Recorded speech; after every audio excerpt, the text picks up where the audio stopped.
Dave. Good evening, everyone. In accordance with the Board of Education policy, as a senior member of the board, I would like to call this organizational meeting of the Board of Education to order for the purpose of electing officers. Pursuant to our policy, I will ask for nominations for each of the positions, chairperson, vice chairperson, and secretary. Once all of the nominations have been made and seconded, we will then vote position by position. We'll start. May I have a motion? May I have a nomination for chairperson? Mrs. Parent. I would like to nominate you, David Deneen. Thank you, Mrs. Parent. Do I have a second? Second. Second. Are there any other nominations? All right, seeing there are no other nominations for chair, may I have nominations for vice chair? Mr. Maroney? I would like to nominate Jill McCammon. Mrs. McCammon, is there a second? Mr. Sini will second that. Are there any other nominations for vice chair? Thank you. May I have nominations for secretary? Mr. Sini? I would like to nominate Sarah Parent. Is there a second? Second. Mrs. Best, are there any nominations for secretary? Now that all nominations and seconds are in order, we will vote on each position. All those in favor of electing David Deneen for the position of chair, please indicate by raising your hand. Aye. That is unanimous with Mr. Brown. Anyone opposed? No. Anyone abstained? David Deneen is elected chair of the Board of Education. Thank you. Thank you very much. I appreciate that. All those in favor of electing Jill McCammon for the position of vice chair, please indicate that by raising your hand. Aye. That is Best, Sini, Maroney, Worm, Deneen, McCammon, and Parent. Any opposed? And Mr. Brown? Any opposed? Mrs. Ackman opposed. Any abstentions? No. Jill McCammon is elected vice chair for the Board of Education. Congratulations.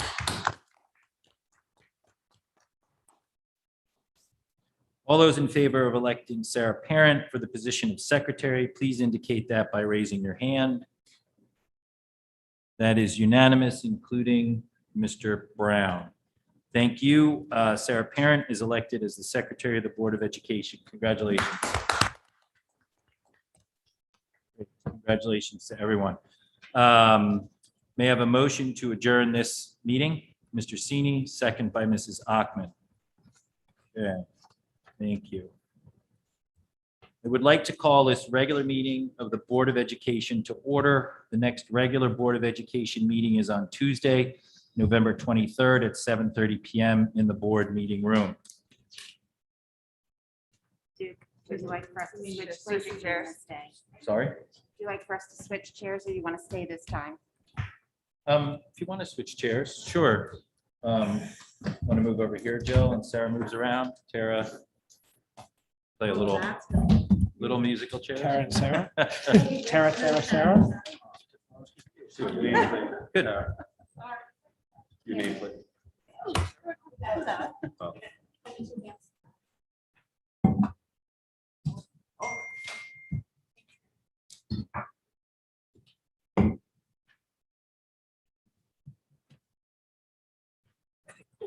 Three times. All right. So we'll move on to the chairperson's report. I will open it up for a minute if Mrs. Parent would like to say anything. Congratulations. Welcome as secretary. Thank you. All set? Okay, good. Thank you. Mrs. McCammon, welcome as vice chair. Thank you. Anything? Okay, good. All right, good. Thank you. And I want to thank you for the last year, the board, the new members over the last year. Thank you very much. It's an honor and a privilege to serve up here with this team of folks and work with the administration, work with the parents in supporting our students and working with the teachers and the administration. Thank you very much. So good evening. Thank you again for all of those joining in person and on Zoom. This evening, we welcome our new board members, Julie Best and Tara Worm, to our board table. The election is behind us. We now move forward as a community that works together, listens together, and most importantly, respects each other. While there has been public conversation, social media, texts, and emails over the last few days around board process and board action, there was no action needed on behalf of the board. We moved forward after the election. We are a team of 9 volunteers who come together at the board table to do the work on behalf of our students. Our students are our main priority. We will do that work with our administration, our teachers, our parents, and our community partners. We have work to do as a community, and we all must be involved. We will hear more from Dr. Adley on the work around diversity, equity, and inclusion, and our strategic plans. These plans are almost 2 years of board work done at this table with stakeholders from across the district and the community. Living documents that will guide us forward, and it will evolve and change as we work together. As I said at the last meeting, we have done so much good work and set the stage during a pandemic that we continue to invest and move our district forward as a high-performing district and one that continues to be ranked as one of the best in the state and the country. We should be proud of what our students accomplish in the classroom, on the stage, in music, on the field, and in the community we call home. Our teachers, administration, this board, and our parents all have a stake in the success of our schools as we go forward. I have a quick story because I've been part of this board for a long time. We started a conversation about unified sports several years ago, and you can have the longest, hardest, most difficult day on earth. And when my daughter started in unified sports, I think there were 4 students, and a big shout out to Paul Brager. Last week, I attended the first round robin soccer team for unified sports up in Westport. Shirley Klein attended, and our children in that program, along with buddies from the high school, had a round robin soccer tournament. They went up on a coach bus, they had their buddies, seniors and juniors, and they played 3 different games of soccer up at Westport against other teams. So it was a vision to behold, it was mission accomplished, it was a lot of hard work by a lot of people, and that's, I think, what this community and this board is all about. And again, you can have the worst day on earth and you sit there and watch those kids. My daughter playing goalie, little cringeworthy, but okay, when the ball heads towards her. But, you know, they had fun, and it was a group effort and a team effort. So really proud of how that whole program has come together. The board looks forward to the year ahead and working collaboratively with all of you. Thank you. We move forward as a community. We will move on to public comment. We will start with our friends in the audience. Michelle, do you want to tee up public comment? Absolutely.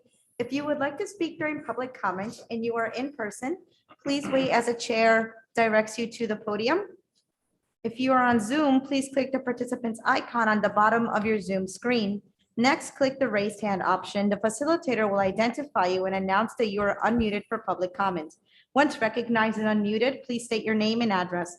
You will have up to 3 minutes to comment. Thank you. Please proceed. Hello, my name is Sydney Meyer. I live at 82 Norotan Avenue. My pronouns are she, her, and I'm a senior at Darien High School. I would like to begin with a story from a friend of mine who wishes to remain anonymous. This person is from Morocco in Northern Africa and is very proud of that fact.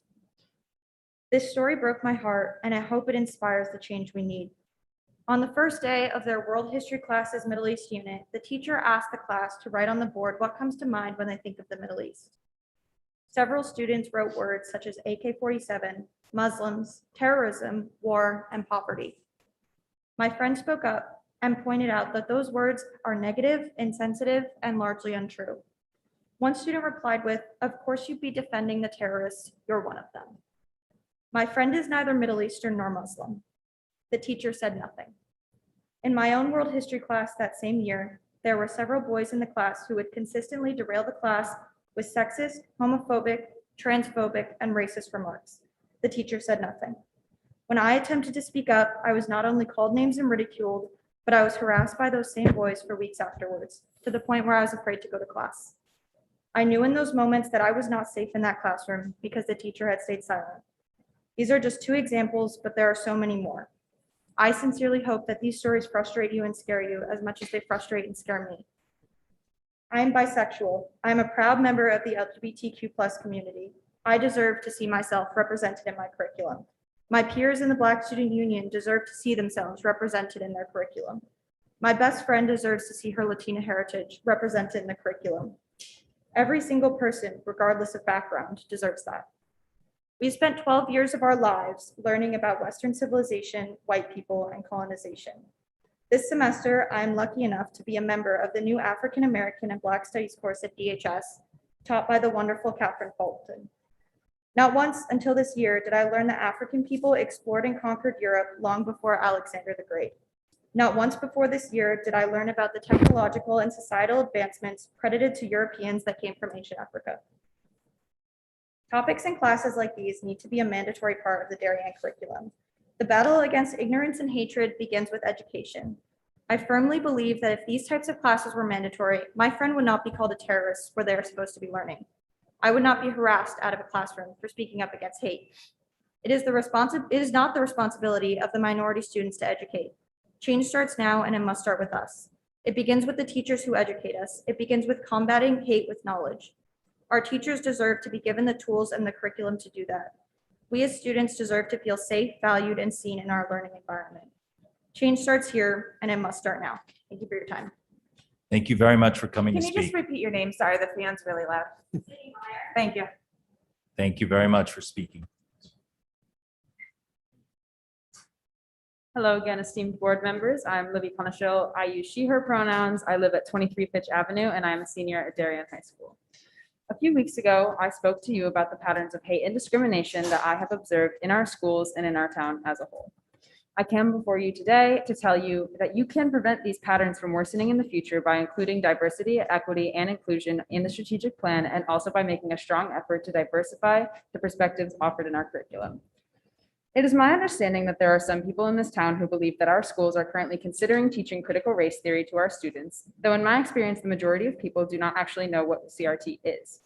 I urge everyone in this room and at home to do research into what it is and understand that it does not entail the removal of white history, nor is it an attack on white people. Critical race theory is defined by the American Bar Association as the practice of interrogating the role of race and racism in society, and also explores intersections between race, gender, sexuality, and more.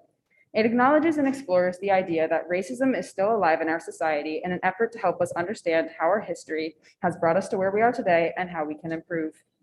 Our schools do not currently teach critical race theory in our core curriculum, though if they did, it would hardly be the negative that it has been made out to be.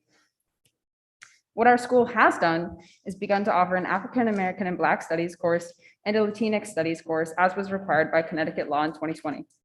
This is but the bare minimum, as it is only offered as an elective, meaning that all students who do not actively pursue a diversified education will never learn about POC history. I've been an AP and honors student for as long as I have been in high school, and despite having taken AP United States History, AP American Literature, and AP American Language, I had only read one book by a Black author in school and had never received a lesson on race relations or POC history that was not from the perspective of a white person.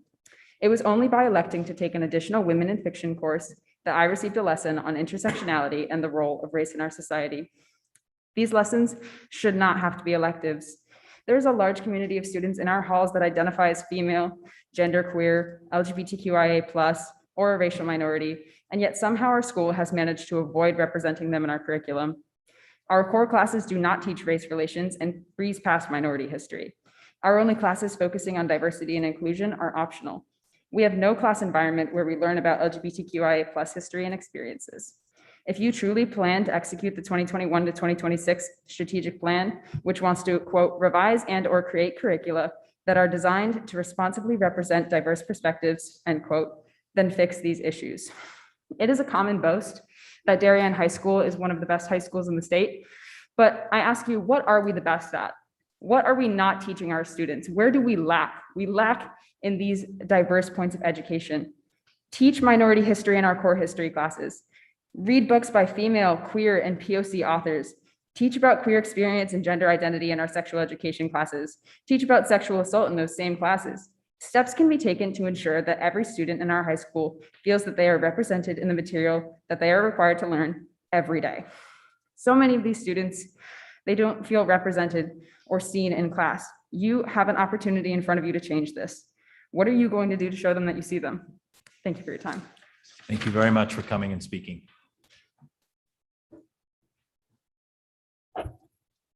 Amy Zerby, 9 Morehouse Drive. As we all know, there has been a lot of bullying in Darien, especially recently.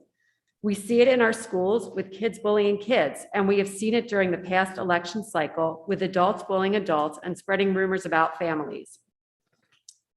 Now, I am seeing signs of adults retaliating against the children of outspoken parents like myself. I will continue to speak up in public comment whenever I see parents retaliating against my kids in anything school-related, and I encourage other parents to do the same. Thank you for coming and speaking. Anyone else from the audience? Thank you. Michelle, we'll go over to Zoom.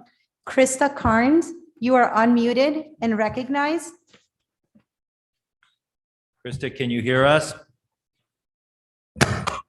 It looks like you're on mute, Krista. Can you hear us? There I am. Go ahead. Hi, my name is Krista Carnes. I live at 40 Fitch Avenue. I have 2 sons in the Darien school system in Middlesex Middle School. Both of them have IEPs. That's been a journey that I, credit the district for making better all the time, because I feel like there have been voices representing them.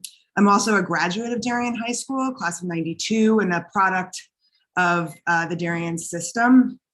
My parents moved to this town, had an opportunity so that I could get an education.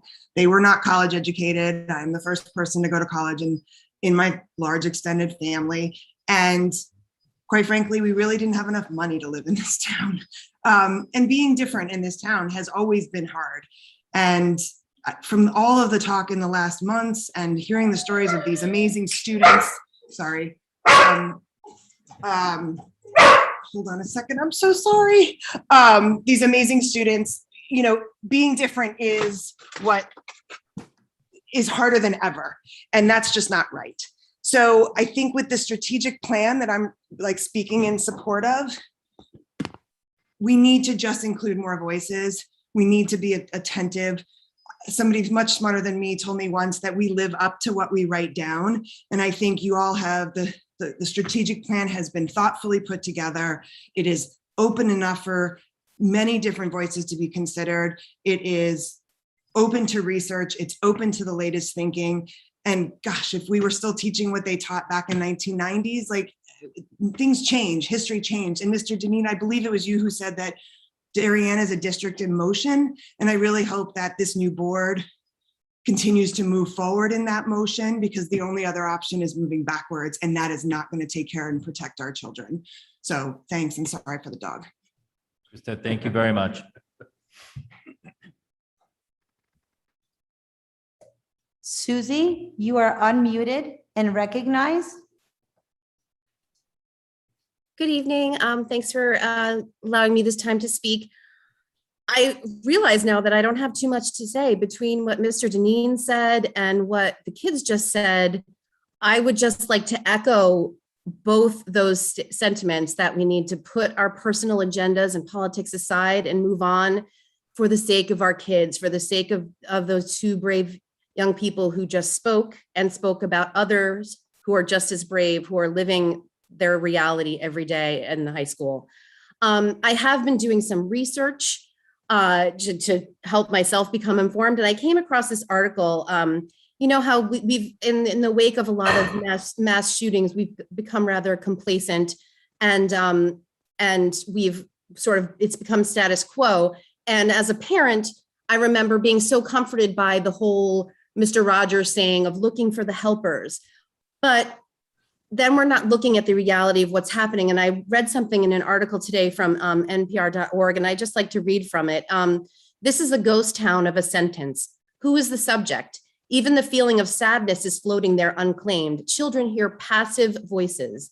Unless we give ourselves an active role to play in these unfolding crises, kids will absorb our quiet acceptance of the status quo. They won't know that we can be the agents of change, or that's even possible. The world our children inherit is deeply unjust, and they know it. We need to show them that we have the power to revise it, not rewrite it, just revise it. By teaching history, the history of our nation, we create a citizenry who is not indifferent to injustice, a citizenry that will fight like Americans have done for centuries. And I think the strategic plan creates students who are able to talk and interact in a way where they can go through these uncomfortable moments, see these sort of injustice that occurs daily in their schools, let alone in their world, and handle it and work through it and become better. I don't see any problem with the work that the board and parents and students and teachers have already done on this plan. And I look forward to seeing this living document affect my children and the children of the future to move Darien into the being citizens of the world. Thank you. Oh, and I'm at 6 Lake Drive, sorry. Susie, thank you for coming and speaking. There are no more raised hands at this time. Okay, thank you all, those of you that are here with us, and thank you on Zoom, and there'll be public comment at the end of the meeting. We'll move on to the superintendent's report. Dr. Adler. Good evening, everyone, and welcome, everyone. And thank you to our students this evening. Tuesday's professional development was very well received. Our focus for the professional development included mathematics and literacy at the elementary level, social emotional learning through ruler and SRBI at the secondary level. We also had Marilyn Friend here, who continued her SDI workshops with our specialized teaching staff. Secondary teachers also had an opportunity, middle school and high school teachers also had the opportunity to work with Mr. Shelton. We had mentioned Mr. Shelton in the past, and this was a time where he was pre-scheduled to come. He did come from California, we know that, and he is also going to do work with the DEI committee this year. Mr. Shelton facilitated a 75-minute session with the middle school separately and the high school faculty separately to discuss the current challenges teachers and students are facing, and just to begin a preliminary discussion. In many ways, while he was also assisting and helping us with the preliminary discussion, we're also sort of assessing his connectivity and relevance and appropriateness for continuing the work together. The CM also happened at the DHS and the middle school for a variety of group of students who were volunteered to participate at this leadership level. And again, that was about a 75-minute session, both for the high school students and the middle school students. I will say that in general, he was well received, but I won't bias any future meeting with Mr. Shelton, but we appreciate what he did do. We also appreciate the groups of students who participated in that day. And again, Mr. Shelton was well received by the staff. I want to recognize Thursday that this Thursday we will be celebrating Veterans Day by recognizing and honoring all those who have served and continue to serve in our armed forces. Schools will participate in a variety of ways through Zoom, pre-recorded sessions, outside learning activities, poppy drives, and a variety of other activities.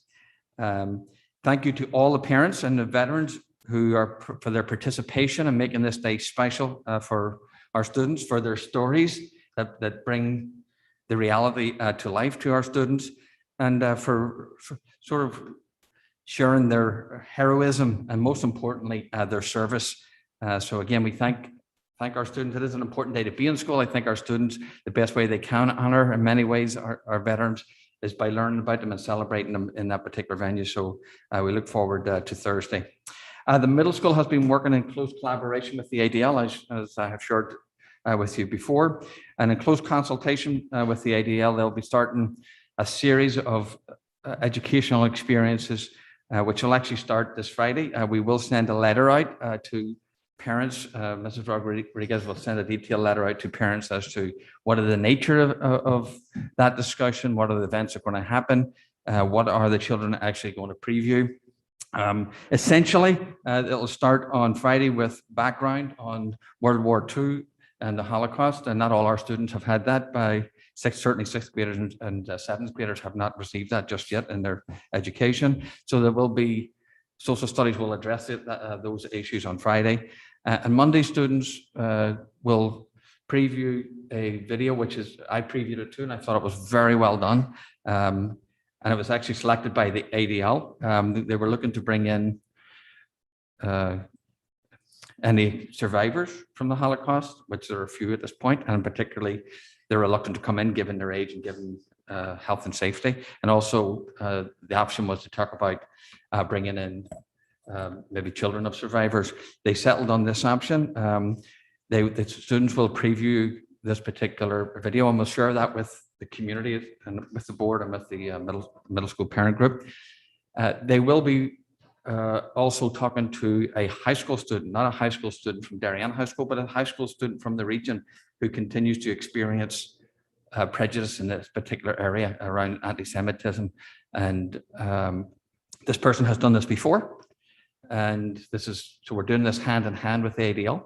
They're excited about it because this comprehensive nature of this hasn't been done before, these other parts adding up to it. And then on Thursday, the counselors will be working with the students on a slide show and discussion about symbols.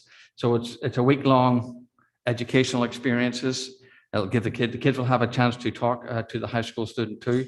So I'll share that information with the board, and Mrs. Rodriguez will share it with our parent community. So we're pleased to see and learn about that particular event.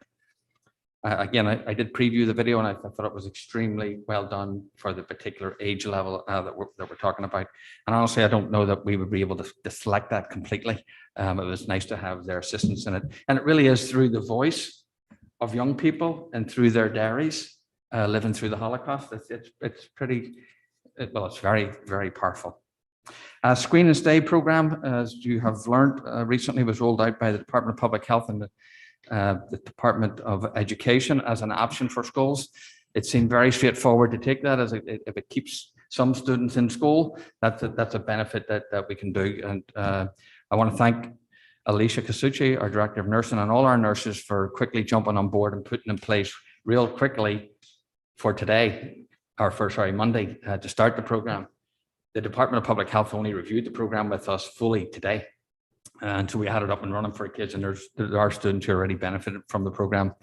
The Facilities Committee will not meet on Thursday, November 11th, but will meet on Thursday, December 9th. There is no December meeting, so we'll move that one to December. Oxford received a unified school grant for $1,000 to support the school's unified sports team in the spring. I can't recall who awarded the grant.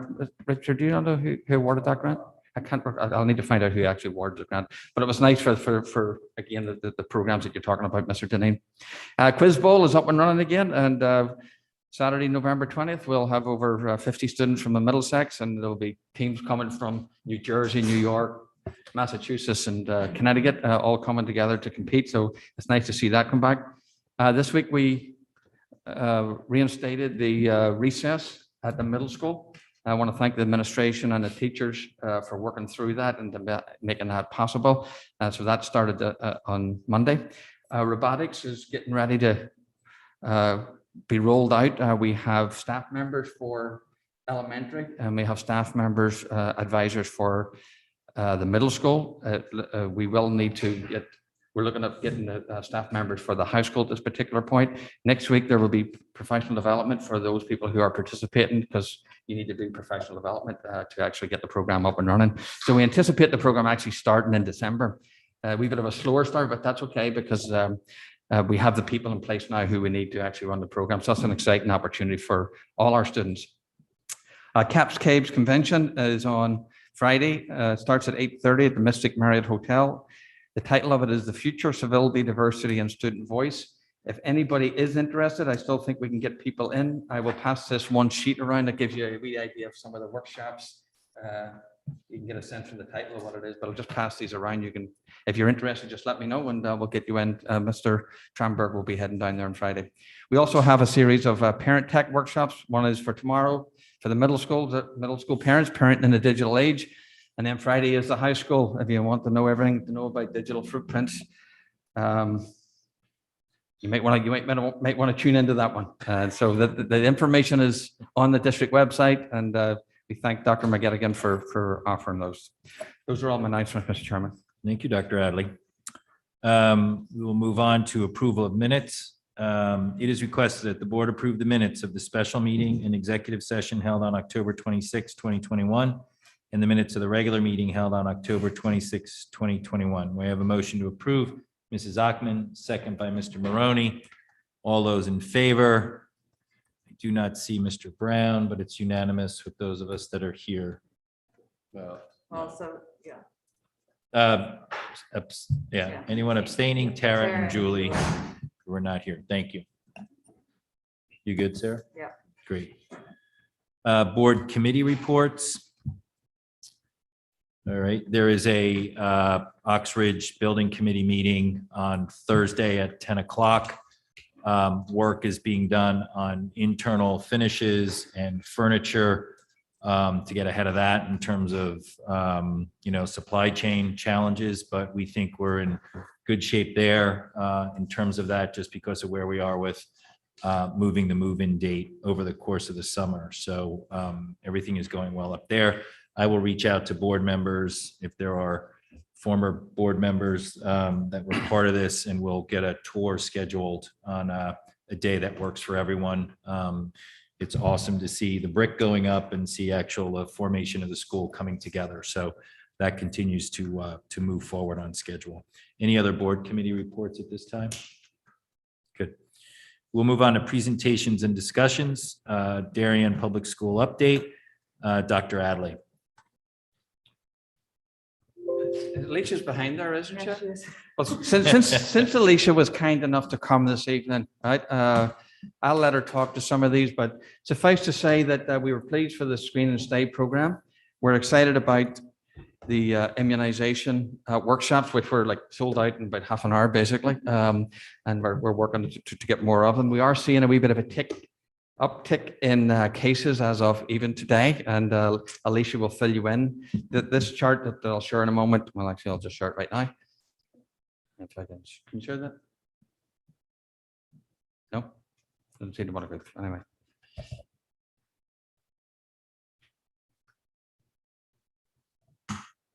We're good there. Yep, that's it. That has not been updated for today, so Alicia will give you a update, and there's a wee dynamic that's developing. We're going to watch the dynamic, and we'll share that with you.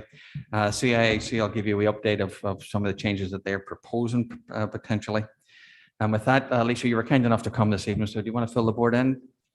Well, the state of COVID unfortunately is alive and well in Darien right now. We've had since Sunday we had 1 case. Yesterday we had 2. Today we have 8. So I think that, and it's all our younger population. I think that it probably has a lot to do with Halloween gatherings. There was no Halloween last year, so I think you guys made up for it this year in a great way. But I think that plus some other gatherings and things like that have contributed to some spread of COVID here. The brunt of it is being borne over at Oxbridge School right now. We had 6 cases at Oxbridge reported today, mostly in the 4th grade. So we've been doing a lot of contact tracing, and today's cases resulted, so you got to add 8 to that 4, we're at 12. And we're still contact tracing the 8th case that just came in after 7. So what we know so far is you'll add 30 to your current quarantine, and we will add a column to this over the next couple of days. By the end of the week, it's added about 16 kids into the Screen and Stay category. So just a little bit about the difference between quarantine and Screen and Stay, because I think everybody thinks if you're a contact now, you get to Screen and Stay. That's not the case. If you're a contact that has been in an unmasked situation, whether it's outside, anything outside of school unmasked, any contact outside of school is a quarantine, not a Screen and Stay. Screen and Stay really only applies to kids in school or on a school bus that are within that 3 foot distance, and they have to be masked. So at lunch, for instance, when they're not 6 feet apart and they're unmasked for 30 minutes, so lunch is an automatic quarantine for the 7 days that we've been doing. So we'll continue that. So anyway, we are trying to do as much screen and stay as we can, but the kids that are exposed in an unmasked situation, they have to quarantine still. That doesn't change that criteria. So we'll make sure we get all that information up on the website, so it's pretty clear and you can find it, but we send that information out when we do the quarantining and the screen and stay emails that go out. Let's see, what else was I gonna say? Vaccination clinics. So the vaccine clinic, it's not a Darien Public Schools clinic, just to be clear. It's through the health department. I simply helped with the scheduling and sent out the email. There were 576 appointments, so it'll probably end up being about 600, so that we have multiples of 10, because that's how the vials and the doses are done. And so we're working on adding other times and days that we can provide a vaccine for kids from 5 to 11. These clinics will not be able to provide 2,000 doses to the kids at Darien. We just don't have the capacity, and we don't have enough people. You have to have administrators for the vaccine and hands to be able to do it. And providing vaccine for kids 5 to 11, because you're all parents, is a little different than providing a vaccine to a 50-year-old adult. So it takes a little bit more cajoling. Parents have questions that they want to be able to, we want to have the time to answer. And sometimes kids, will need to be held in certain ways to be able to administer the vaccine. And, I have 4 kids, and we've run the gamut from sitting still on the table to being brave and saying, I can do it. And then when they go to give the shot, you can't find the kid because they're underneath the table. So there's, we want to be able to have enough time to be able to do that. So I know that there are some people who are upset that they didn't get an appointment right away, but there is a lot of availability. I don't think it's a vaccine shortage situation. So I was on VAMS yesterday and looked. It's not Darien, but you can go to Milford. There were a ton of appointments on the 20th. And there were appointments yesterday afternoon in Bridgeport. So the vaccine is available. You just have to be willing to leave Darien or Stanford to go get it. Stanford Hospital, their vaccine clinics are full. And Greenwich too. So it's just having to go up the line or be patient and wait till there's more availability. And so hopefully tomorrow we'll be able to send out some other emails with 30 to 50 appointments in the afternoons, like 3:30 to 5, 3:30 to 6 at the health department, Monday through Thursday, starting next week. So we're trying, but it's just having enough people to be able to do it. Let's see, what else did I want to talk about? Vaccine, quarantine. I think that's it. Any questions? Thank you, Alicia. Thanks for coming. no Open problem. up to board questions or comments. Mr. Sini.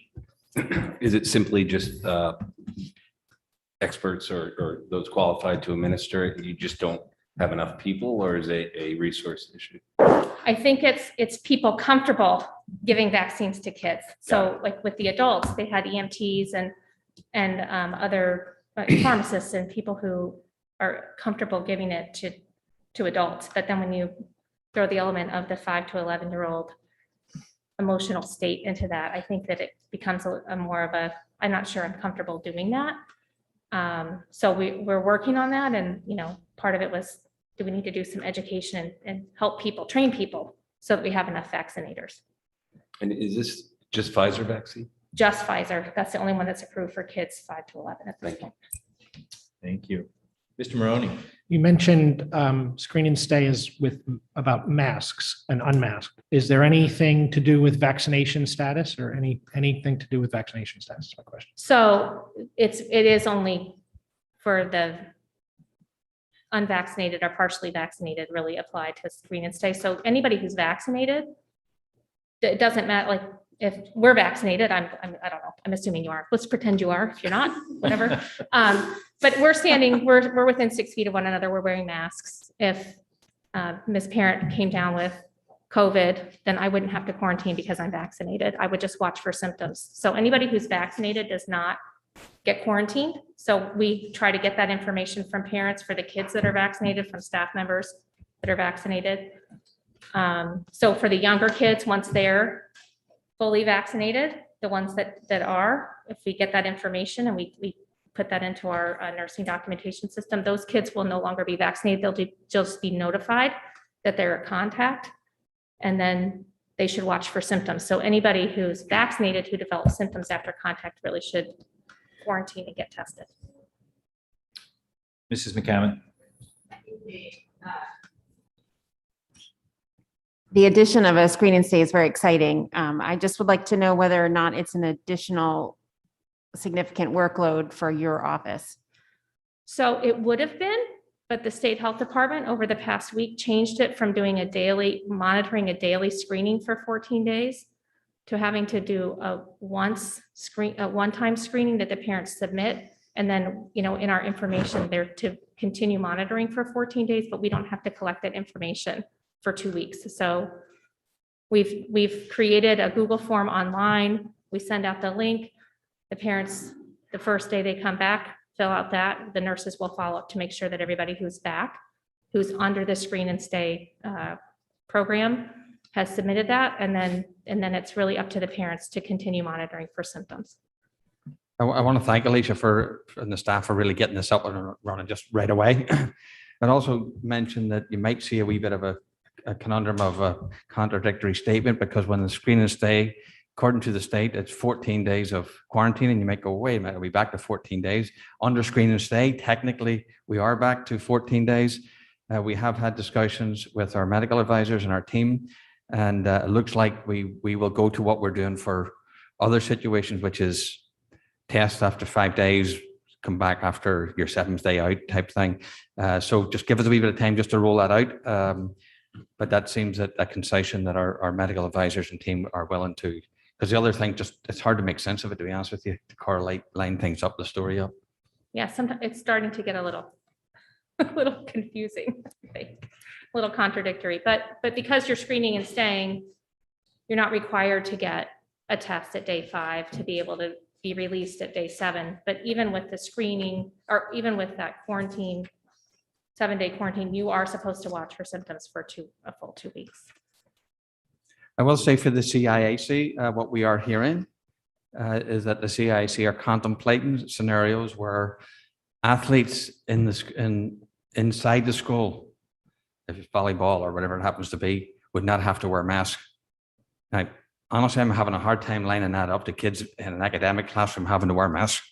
So I'm just going to tell you, I have a hard time with that. And the whole house of cards sort of collapses for me in that, because so I'm not particularly in favor of that, to be honest with you. So it hasn't come out yet. It's been discussed with superintendents and some of the meetings that Alicia's been at too, but we'll see what happens. But I understand. I just have a hard time with it, to be honest with you. I'll leave it at that, just for consistency of messaging. And just from a health and safety point of view, I don't get it. But we'll see what happens. They are. Yeah, we'll see, and we'll see how our numbers go. I mean, today, we haven't had 8 cases like that since last winter. So, And I think our health director and our medical advisors also have, in their environments, have saw we uptick the last couple of days. So it's a message to the community to continue to be cautious. Continue to be cautious, the gatherings that people are participating in, I know, especially everybody's like, oh, it's outdoors, that's outdoors. But if you really are gathering in a close proximity to one another, even if you're outdoors, anybody who's unvaccinated really should wear a mask. I mean, I know you don't want to. I'm tired of wearing them too. Believe me. I didn't like wearing them when I worked in the hospital as a nurse, and Right. it was like absolutely 100% necessary for everything that you did. So, so I get it. 1.5 years into this, we're tired of wearing the masks, but I think it will. When you start to see that uptick in the schools, it makes you a little bit more nervous about what's happening. So. Well, Alicia, thank you. Please extend a thank you again to your staff, the whole team of Thanks. nurses and our health professionals that we work with. And I think one of the board members already said it, just whatever resources you need, we're here to support that. The job that you and your team have done has been incredible, and thank you. Oh, thank you. I appreciate it. Thank you, for Mrs. Best and perhaps Mrs. Worm. These are the charts that the board sees every time we have a board meeting here. And at one point that was all red last year. So we've come a long way. This is the numbers that we just showed you. And this is the monthly for the town, so you can sort of get a wee sense of how Darien itself is doing. And this is the weekly.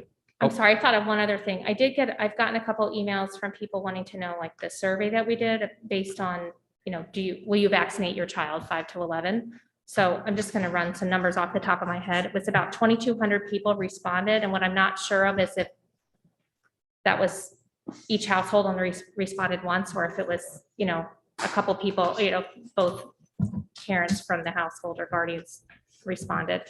But we were about 60% said that they would vaccinate their kids 5 to 11. Mhm. And the other question that I asked was, would they use the health department, or would you be seeking your vaccine elsewhere? And that was about 40%. So, and realizing that each person who responds, some of them have one child, some have 2, some have 3, some have 10, I don't know, but you get the idea. So it's hard to quantify exactly how many people will get the vaccine, but 60% I thought was pretty encouraging. And I think Good. that'll help us in the schools. Thank you so much, Alicia. Thanks. Thank you. You good on- I think we're all set. Thank you very much. Any other board questions around school updates? Great. Thank you again. We will move on to curriculum update, new course program development process. Mr. Chris Tranberg.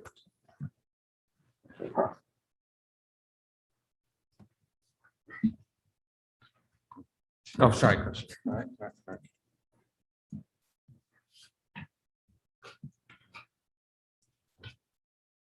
Good evening, everyone. So I'm going to talk a bit before we have some new course proposals this evening, but before we go to the course proposals, just a little bit about the process that's in place to do some level setting and understand the process before it gets to you, because we haven't done that at least in recent time. So I just put the big question of why do courses and programs evolve? And there's some things here, and they're not mutually exclusive. Some of these things overlap quite a bit, but there's a big question of, or there's a big reason that we want to provide the most comprehensive, engaging program for learning across all grade levels, all content areas while students are here. And we also want to make sure we're providing conditions for them to transfer that learning when they're no longer here. So whatever their post-secondary pathway is. So a few things to point out. The first is student interest. So at the high school specifically, every few years, students are surveyed regarding course offerings and their interest, and that's reviewed by the departments. And at times, departments offer specific departmental surveys, either based on that feedback or if they feel like there's new information that they want to know from students to make some of those decisions. Learning pathways speak specifically to the connectedness between classes, especially electives. So if you have an elective in a department, you want to make sure it doesn't stand out as, okay, here's this class that's one course in time, and there's really nowhere for me to go after I take it. That often happens in places like music, like if you take an intro to music class, which we don't have, and that's good because they don't really go anywhere after that. So that's something that we think about as we're doing this.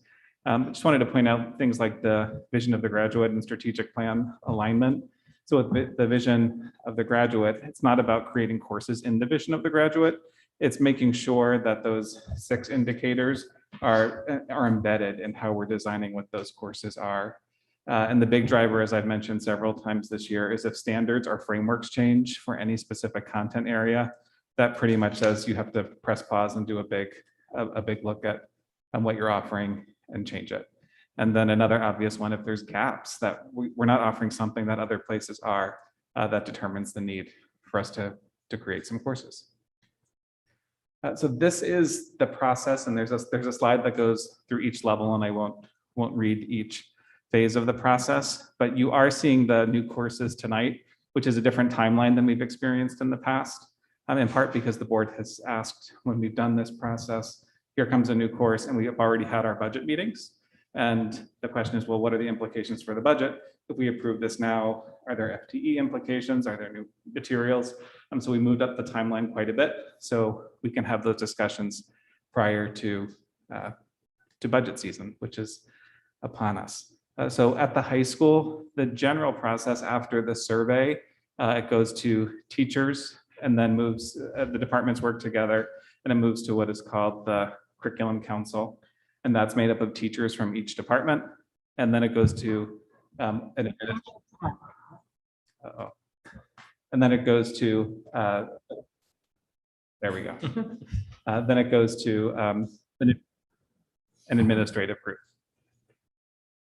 After that, it's review. After it gets approved by that group, it comes to the board. So it's been very well vetted. Chris, why don't you pause for a Sorry moment about that, while we're Chris. experiencing technical difficulties? You can continue. It's still recording. Okay, thank you. So at the middle school, because electives aren't as a regular part of the middle school experience, it's often been predetermined. This is somewhat of an aspirational process that we have put together, and it's similar to the high school. That the course you're going to hear about tonight, there's a proposal for Mandarin at the middle school. That's not really based on student surveys, but it is based on a need that we have because there's a Mandarin program at the high school. And students can take French, Mandarin, or Spanish at the high school, but in the middle school, they can only take French or Spanish. And for anyone that's studied Mandarin at all, it's not a language that you can necessarily reach the level of proficiency that we might desire by the end of 4 years. So that's more of a need-based. It's not necessarily a student request-based. And we're also, if we look back to, I think it was 2.5 years ago, one of my first presentations with Mrs. Summers was looking at the middle school schedule, looking at different elective offerings, and I think you'll hear more about that coming up. And this is a process that we would like to use in order to do that. And at the elementary level, so we're kind of going, it's a funnel. High school has the most flexibility because of the design of a high school program of study. Middle school is a little bit more constrictive, and elementary even more so because there are just so many standards and content areas at the elementary level. So this process is more about program basis. So Math in Focus being a recent, there was a study group that was put together to say, okay, do we want to continue with Investigations 3, I think it was at the time, or look at some other programs. And after determining the criteria, this math team brought together, okay, it's going to be Investigations 3 or Math in Focus. They did a year-long study and a pilot and then made their recommendation based on that. So this process tries to reflect what that would be. And again, in support of the new timeline, when we have our Super Saturday budget meeting, you'll see anything that gets approved through this process over the next few meetings. These are the types of items that you'll see appear in RC19, as well as the additional staff needs. So that's related to supplies, any textbooks, and our new curriculum subcommittee will also be part of that process before it comes to the table for budget. The time to develop the scope and sequence and the curriculum for the course, and that's in curriculum writing hours, professional development needs as well, and any equipment or technology that we would need to support the classes. So that's just a quick overview of what it looks like at each level, and take any questions before we start to, I should add, these are just the things that we look at to determine the success and the efficacy of programs as well. Thank you, Mr. Tranberg. I think that was a really good recap. Appreciate that. Mrs. Achman. So I just have a question because this process is new and I'm not opposed to it, but I want to know what we're doing. So if it takes, we're going to hear about Mandarin tonight. We actually, which I really appreciate, see the FTE increase, the equipment increase. Are we approving provisionally and then discussing during the budget? Are we approving and then we have approved those expenses, and as a board, we should recognize that. So when we go into budget season, we're not focused on them. What's the administration's hope? And then what's the board's discussion on how? So in addition to sort of like bringing the whole process forward, part of the process is if there's a course approved, you'll see different finances associated with it. The thought process is there, if it's approved in the budget, it's there. If it has to come out of the budget, you pull from professional development textbooks, you pull that out. So we'd really be looking to approve the course. And then if it gets approved in the budget, then it goes forward.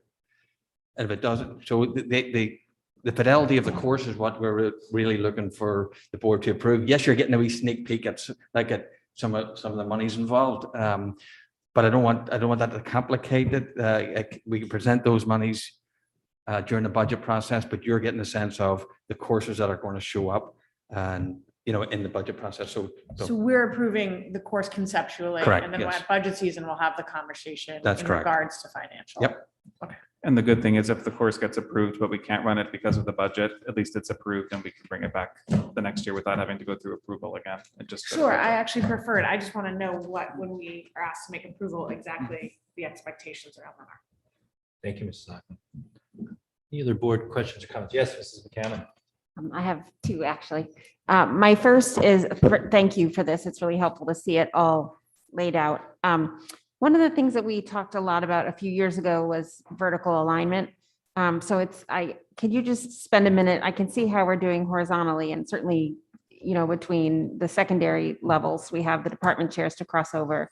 But what are we doing here to make sure that our vertical alignment continues?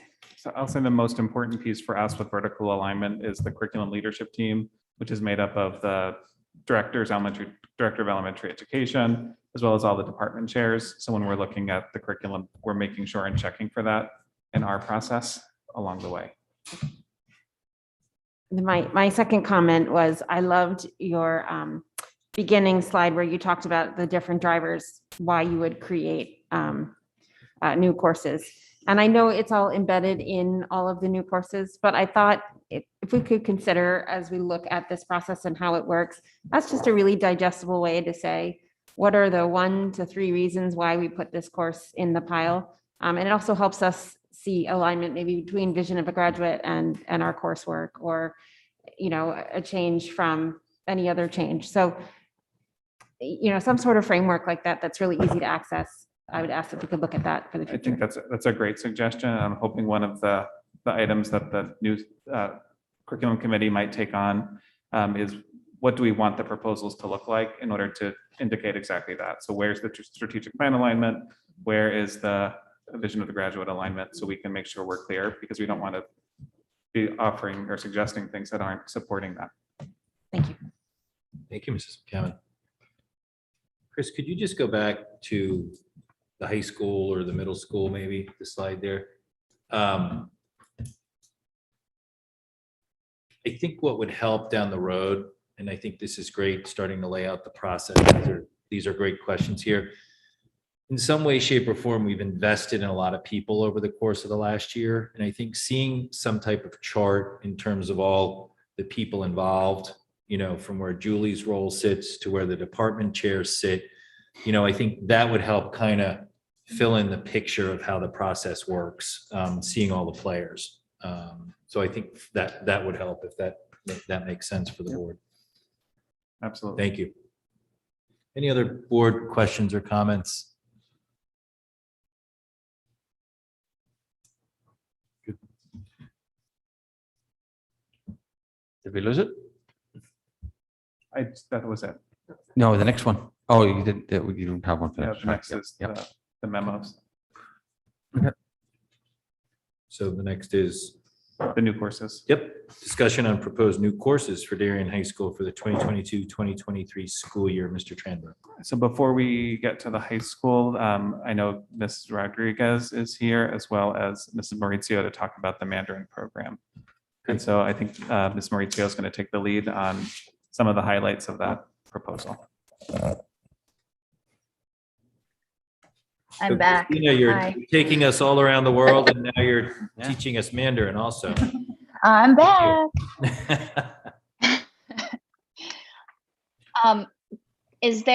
Chris, is there a slide for me? If there is, I can't see it. If not, that's If your fine. memo is projected. Oh, okay. The memo. Okay. Perfect. So I'll start with the 3 reasons why we decided to propose it. It's first and foremost, it's a logical progression in our program, since we already have a well-established and robust program at DHS. However, there is more contact time needed for our students to establish a level of proficiency that we would like to see after the high school experience is over. The board has also requested this of us several times, and many parents have requested this of me personally over the past 6 years that I've served the district. And just this year, 5 different sets of parents have asked Carolyn about this as well. And the third is that we've had a lot of student interest in talking to students at the end of their experience senior year. We have several students that continue on with Mandarin for all 4 years. There's a very, robust high number of students that do. Just in speaking to them, they've always said, "Oh, I wish I could start. I wish I could have started sooner. I would have loved to have done this, for 7 years, just like my friends that take French and Spanish do." And in talking to families that are fifth grade families, when they're requesting their languages, they have either had children that have gone through our Mandarin program at DHS or know that Mandarin is offered at DHS, have asked, do you offer Mandarin at the middle school? When will you? Can you? So there, over time, there has been a lot of interest from the community, and it also just makes sense for the progression of our program. In the memo, there's a chart there. We also talk about how we're going to roll it out 1 year at a time, starting in the 6th grade. This ensures a predictable growth of the program, continuity of students from year to year, and it also ensures that students have as much time as possible for their Chinese culture appreciation to grow, as well as their functional language proficiency. And it follows the model that we have at MMS with sixth grade students that want to study French. They begin in the 6th grade, and 5th grade students that wish to continue with Spanish at the middle school also begin in the 6th grade. And we ask that they stay with the program all 3 years if they are able to. So this allows an incoming 6th grader to start and then continue on for 3 years. It will require a teacher for next year. We anticipate a full 6th grade course load, and it also will feed directly into our program at DHS. We currently begin Mandarin at DHS at level 1, and we will continue to offer Mandarin 1 at DHS, just like we do with Spanish, French, and Latin. However, we are vertically aligning our proposal to begin Mandarin at MMS so that it feeds directly into Mandarin 2 at DHS, so that students can develop their proficiency at a level that is appropriate to be able to eventually take AP Mandarin Chinese. And that's it. Great, thank you. I will open up to board questions or comments. Mrs. Ackman. So no surprise, I'm going to say thank you, Christina. I mean, Mrs. Maurizio, we've been asking for this. And so to see such a detailed plan is really appreciated. And I think it'll be a great course offering, especially given that we have so many students achieving very well at the high school at Mandarin, to kind of give them a chance to achieve as much as their peers in other languages is much appreciated. So I'm in full support of this proposal, and identify that there are costs associated, but I think it directly impacts student learning. So thank you. Thank you, Mrs. You're welcome. Mrs. Perrin. Thank you, Ms. Maurizio. This is excellent, and I'm super excited about the opportunity that our children will have. I am curious about your thought process. You say you plan to adopt the Discovering Chinese program. I just would love to know what other programs you looked at. What did you like about this particular program? And are there other districts in our DIRG that A, offer Mandarin in 6th grade, and B, what programs do they use? Sure. So there are several things that went into play when deciding which program to go with. We currently use a program at DHS called Integrated Chinese. Integrated Chinese begins at level 1, but it is appropriate for high school and college students, particularly because of the topics that the series of books talk about. Life in high school, going out with your friends, applying to college, things that for a middle school student wouldn't necessarily apply to them. This program, it's used by 2 schools in our DIRG that offer Mandarin at the middle school. It's broken up into 4 units, 1 unit per year, which is one of the things that we liked the most about it, that it's very easy to just move from 1 year to the next.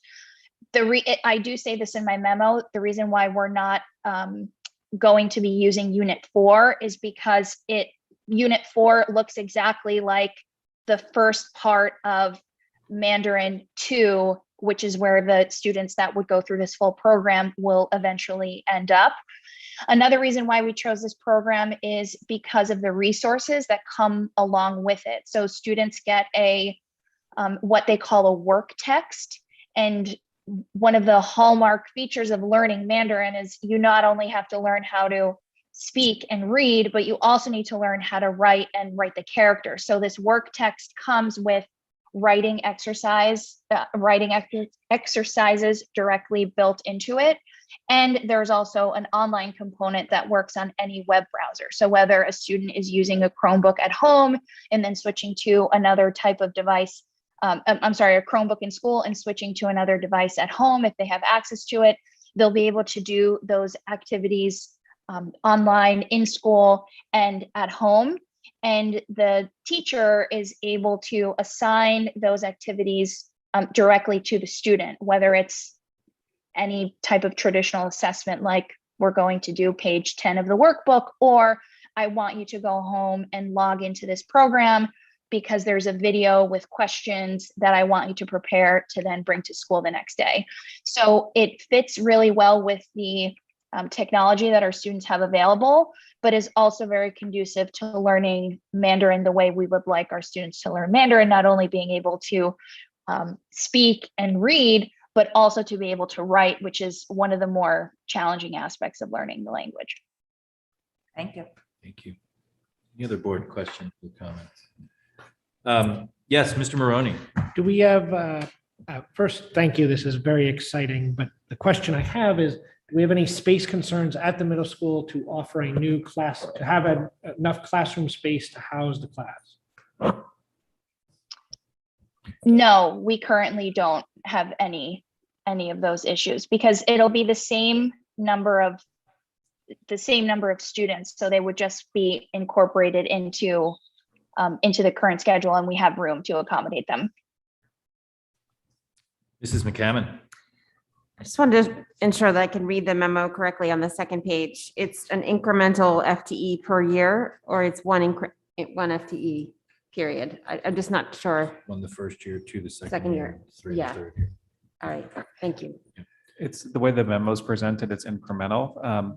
I would say that based on how FTE tends to work, if students are taking Chinese, they're not taking something else. Yeah. So I would be surprised if it was 1-to-1 each year. That includes the first year. So this is an estimate thinking that, okay, that means that 80 students are signing up for Chinese. And if it's that many, then, okay, what are students not taking? So there might be an adjustment based on that. So this would be the most FTE possible. It's a gross number versus the net, basically. Yes, and it might show up differently Yes. even in the budget. Mrs. Parent. To this point, would there be an offset, in French and Spanish, with those FTEs reduced because there's 80 children not taking those courses too? But Potentially. can I just make a comment? I won't do this throughout the presentations, but this is an example of the strategic plan coming alive a little bit in a small way. In fact, not even a small way, because Christina has been before us with rich international travel experiences for our children, which are real learning experiences, no grades attached to them, no competition, right? But this is an example of how it comes alive, and we've got department heads here today, building principals here today, and this is a living document for them already, has been, and you're starting to see the increments of, if people want an explicit thing, here's an example, right? It may not be as powerful as people want at this point, but we're building upon it. So I just wanted to point that out. Great. No, thank you. That's a good point. I will say too, thank you. I think the memo really kind of sets the standard and, any feedback from the board on a go forward basis, but I like the overall outline of the memo. The fact that it goes out several years, it impacts costs associated with a contract and potential FTE costs too. So really well done. Thank you. Thank you for all of you on the phone there, and Principal Rodriguez also. You're welcome. Moving along, Chris. Thank you. Mrs. Dunn, principal of Darien High School, is going to join us next. There is a memo in the packet from her that goes over some of the changes to the program of studies. And then we have some department area leaders that will go over the new course proposals. So Mrs. Dunn, welcome.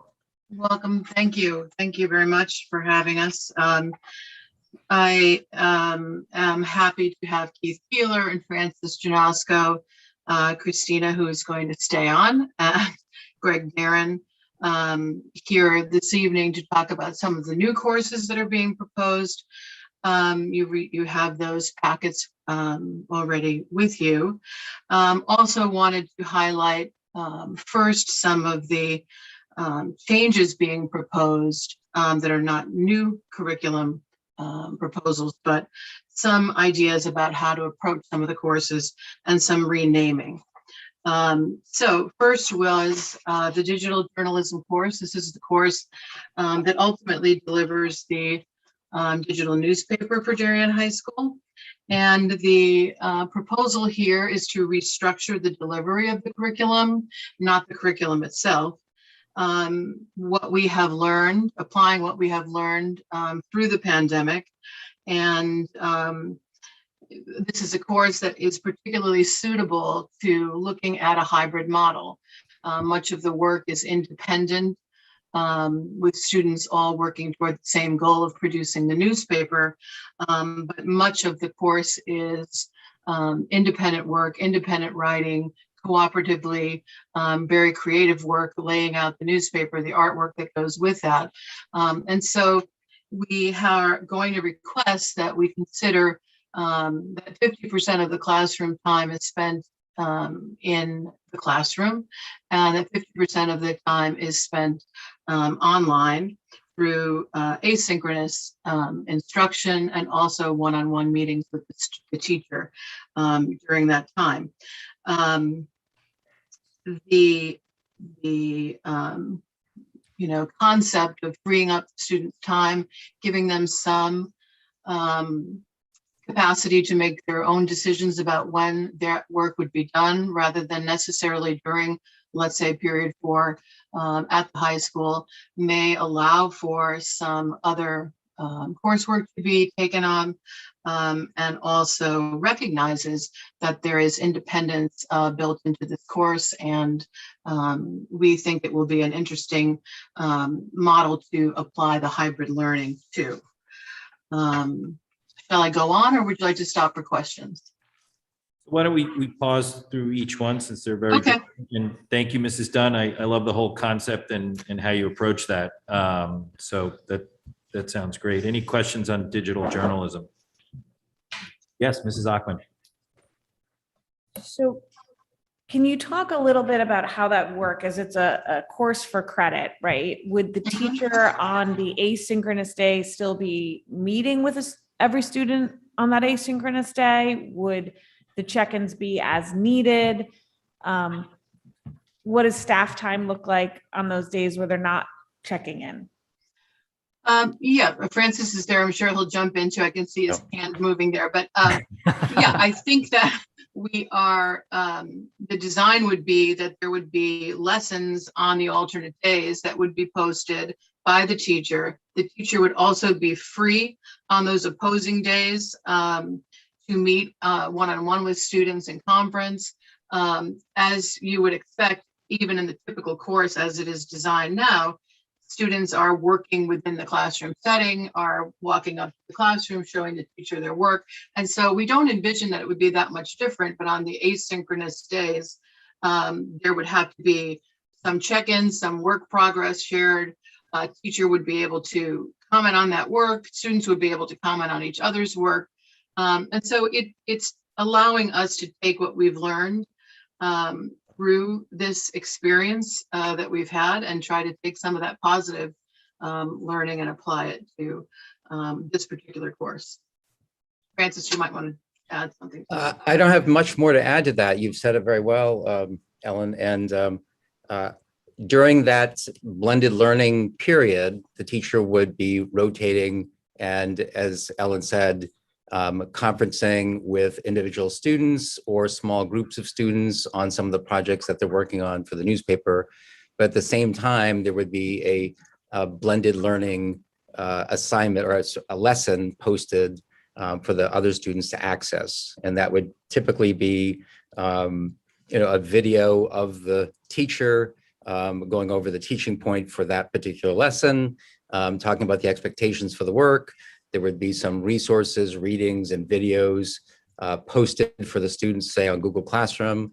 And then there would be a chance for the students to have a conversation in a digital space using some of the digital platforms that we've been using, such as Padlet, for them to have an asynchronous conversation. It might sound strange to see it in those terms, but these are some of the things that we've been using, as Ellen said, for the last year and a half, when we've had some experience with hybrid models and remote asynchronous models. This is a chance for us to put that into play and provide it for our students that had a pretty good experience with some of it. Thank you. Any other questions? I have to say that just I'm tremendously excited about this. But around the board table, we've been asking, what have you learned about COVID? Here's staff member, teacher, the department chair taking that learning, and we know our children can do this, right? Our students can do this. They're going to have to do it when they go to on to college. This is a wonderful opportunity to expand that and to learn something from it. I'm just thrilled with it, to be honest with you. Well, I am, and I applaud Francis and the department for taking something and learning from it and coming back and implementing it. If you took the mask off, would you be smiling? Oh yes. Oh, yes. Good. Any other questions or comments? No, Go ahead, Mrs. McCammon. I agree with Dr. Adley. Yeah. No, it's Wholeheartedly. neat to Thank you. hear taking what we've learned, since there was no playbook, and kind of building it into our playbook as we go forward. So thank you. Mrs. Dunn, you want to continue on principles of engineering? Yes, principles of engineering, again, is not a curricular change, but rather a platform change, I guess is the best way to say it. So for many years, the principle of engineering course has used as its, I guess I could say, vehicle for learning, the fuel cell car. And this is, at one point, was cutting edge technology. That probably would not be considered the case at this point. And with so the truth is that it's less efficient than battery electric cars that we're seeing very commonly today. So the department has looked for an alternative that would provide the same kind of learning, the same kind of design thinking, the same kind of engineering applications, and would like to request to refocus that curriculum on robotics rather than the fuel cell car, accomplish the same goals, and also add in some interdisciplinary work with coding and computer science that would be an advantage of this particular model over the experiences we have had with the fuel cell car. I think it's a great idea, and we would like to ask you to consider that change. Thank you, Mrs. Dunn. Board questions or thoughts? Mr. Sini. Would this course be complementary perhaps to the new robotics program that we're doing at the club level? I mean, is there any thought about integrating some of the learning so that, I'll let Greg speak to that, but the answer to that would be yes. Mr. Jen, do you want to speak to that? Sure. Yeah, the integration of robotics into this program is hopefully going to get students more excited about robotics and some experience in it to help support the extracurricular. So kids who have this will have an additional opportunity to go into the extracurricular robotics program as well. So hopefully they'll tie in together nicely. Thank you very much. Thank you. Any other questions or thoughts? Great. Mrs. Dunn, do you want to move on to AP Economics? Yes, thank you. So 2 name changes. The first is, I think, very simple in that we started out with AP Economics. When we added AP Macroeconomics, things got a little complicated because then we had 2 economics and AP Economics courses. So we'd like to go to the more appropriate name, AP Microeconomics, so that it is clear to all that this is a distinct course. Thank you, Mrs. Dunn. Questions, comments from the board? Great. We'll move on to humanities to urban studies. Yes, and humanities is perhaps one of the longest standing courses at Darien High School, over 20 years. A very, very popular course and a really beautiful interdisciplinary course in many, many ways, taught in the social studies department. And it, you know, with all of the discussion of even our graduation requirements being recategorized under humanities, the department has asked for us to consider renaming the course to a more accurate name, which really is urban studies, because of the content of the course.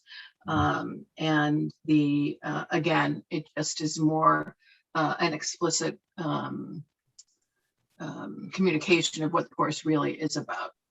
Humanities, as it stands now, is somewhat misleading to what the course is, especially when it appears on a transcript. Thank you, Mrs. Dunn. Board questions, thoughts? Great. Thank you, Mrs. Dunn. Thank you. I will introduce then the 3 new courses, and Mr. Darren will talk first about sports marketing, which is an extension of our business program. Yes, we're looking to add a sports marketing course, which will be a second level course onto marketing essentials. So marketing essentials will be the prerequisite, and the sports marketing course will give kids the opportunity to follow a pathway into marketing and be able to build upon some of the skills and content that they've learned in marketing essentials. We feel that there is, from some of the surveys that we've done within the department and within across some of the different courses of the department, we're finding that students are interested in pursuing marketing a little bit deeper. There's interest in sports as well. Many of the students in our district are involved in sports. So to kind of tie these two together, where kids could learn about the sports and entertainment industry and how it plays a huge role in our economy. And this is just ties into the goals in our department to give students more opportunities to pursue pathways in business. And this is just another course that helps us achieve that goal. Thank you, Mr. Darren. Board questions, thoughts? Good. Great. What's next, Mrs. Dunn? Okay, we will move to English, skyscrapers and subways. Mr. Janosko.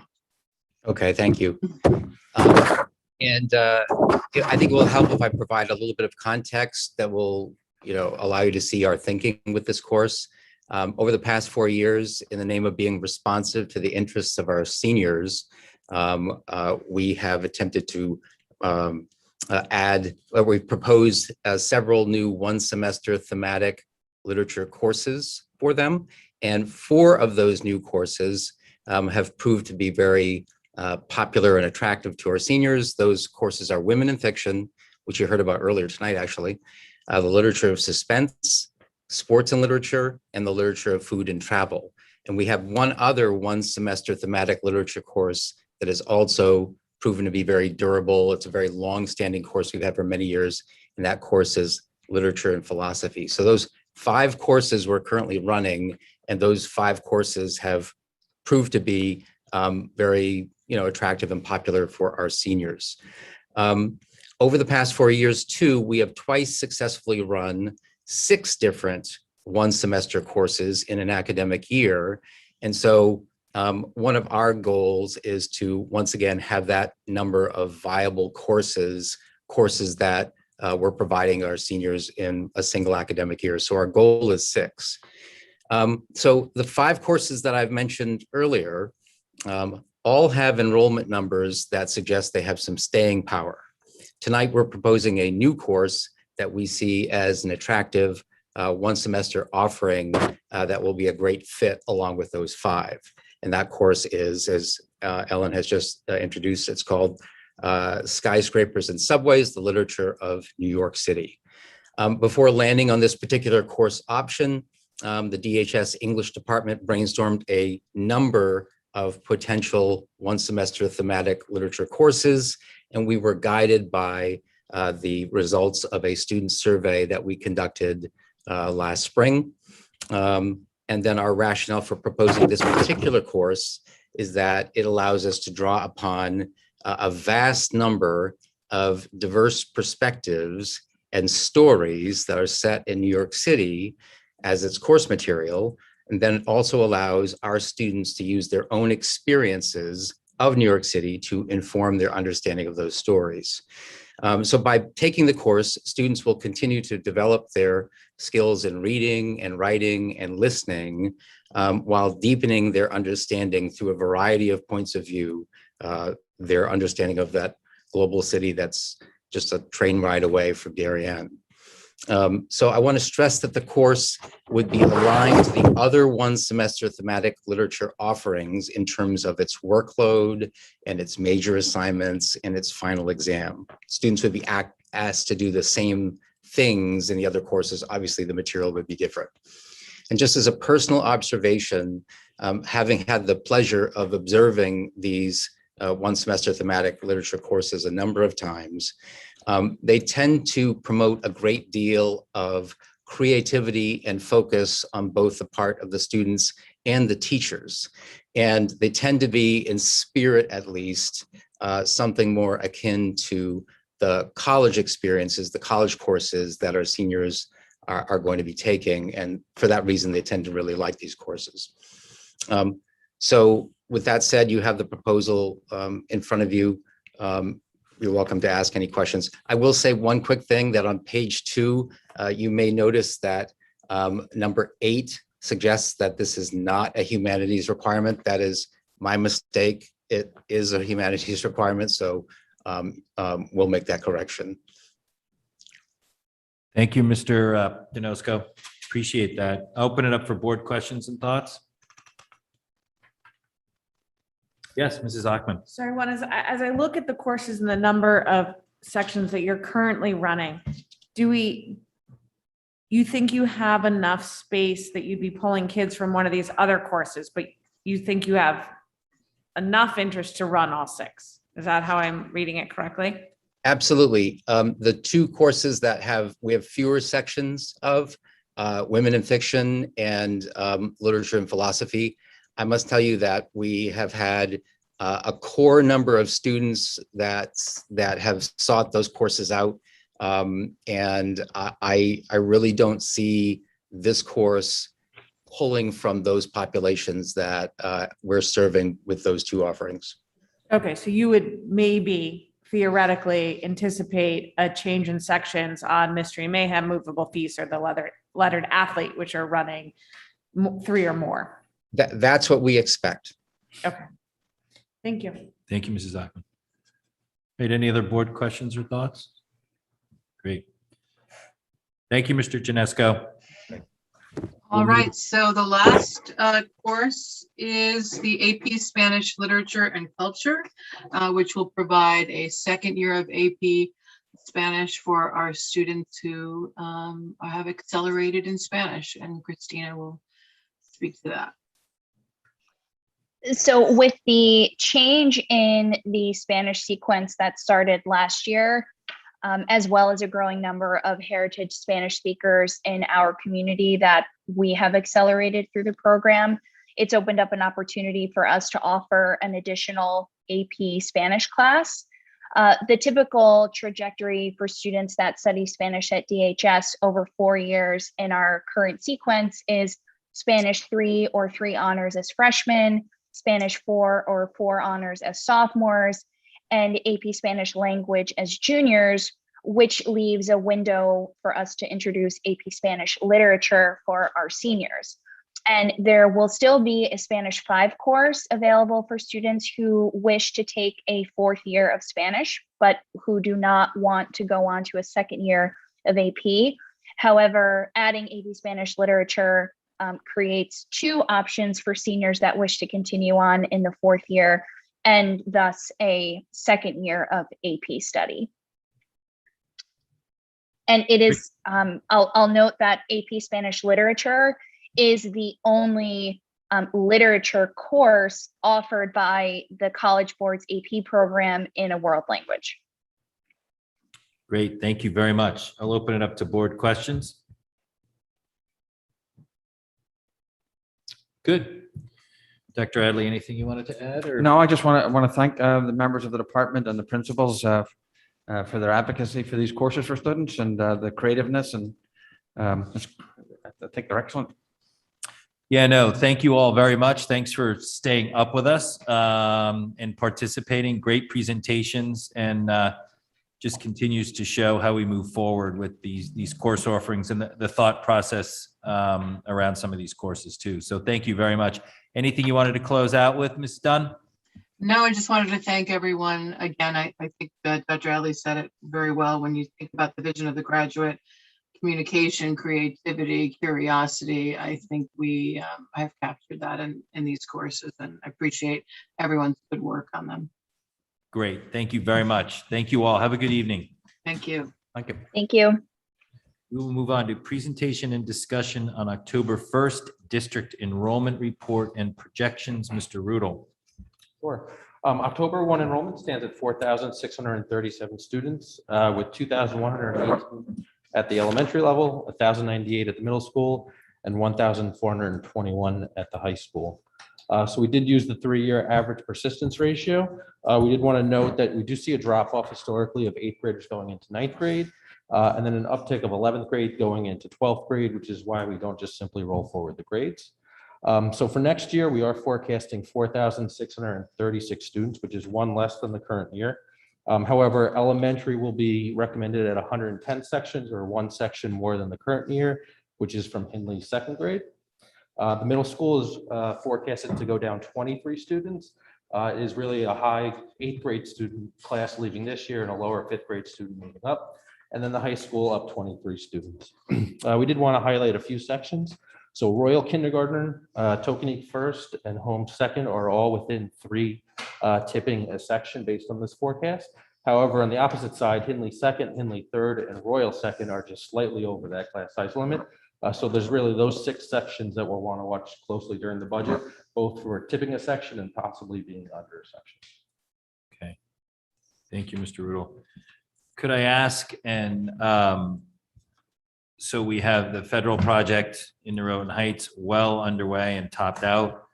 Palmer's will eventually start to move forward. They haven't really started on Corbin Drive in terms of residential. Tonight, there is a presentation at Planning and Zoning about 59 units up near Selleck Woods in the Parklands area. So you've been working with at least federal, Palmer's, and Corbin Drive potential numbers in these projections? Yep. So even if you recall the previous reports that we did, those were factored in. So we carry those forward. Okay.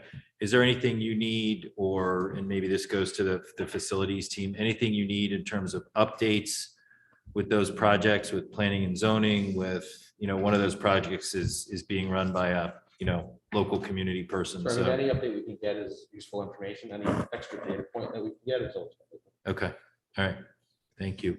Any other board questions or thoughts? Mr. Sini? So my impression, the senior class this year was kind of the bubble class, the cafeteria class, if you will. Have you, sorry. I wasn't part of that, so I can joke about it. But no, did you build anything into that fall off? But then I see the freshman class is larger than this class. Yeah.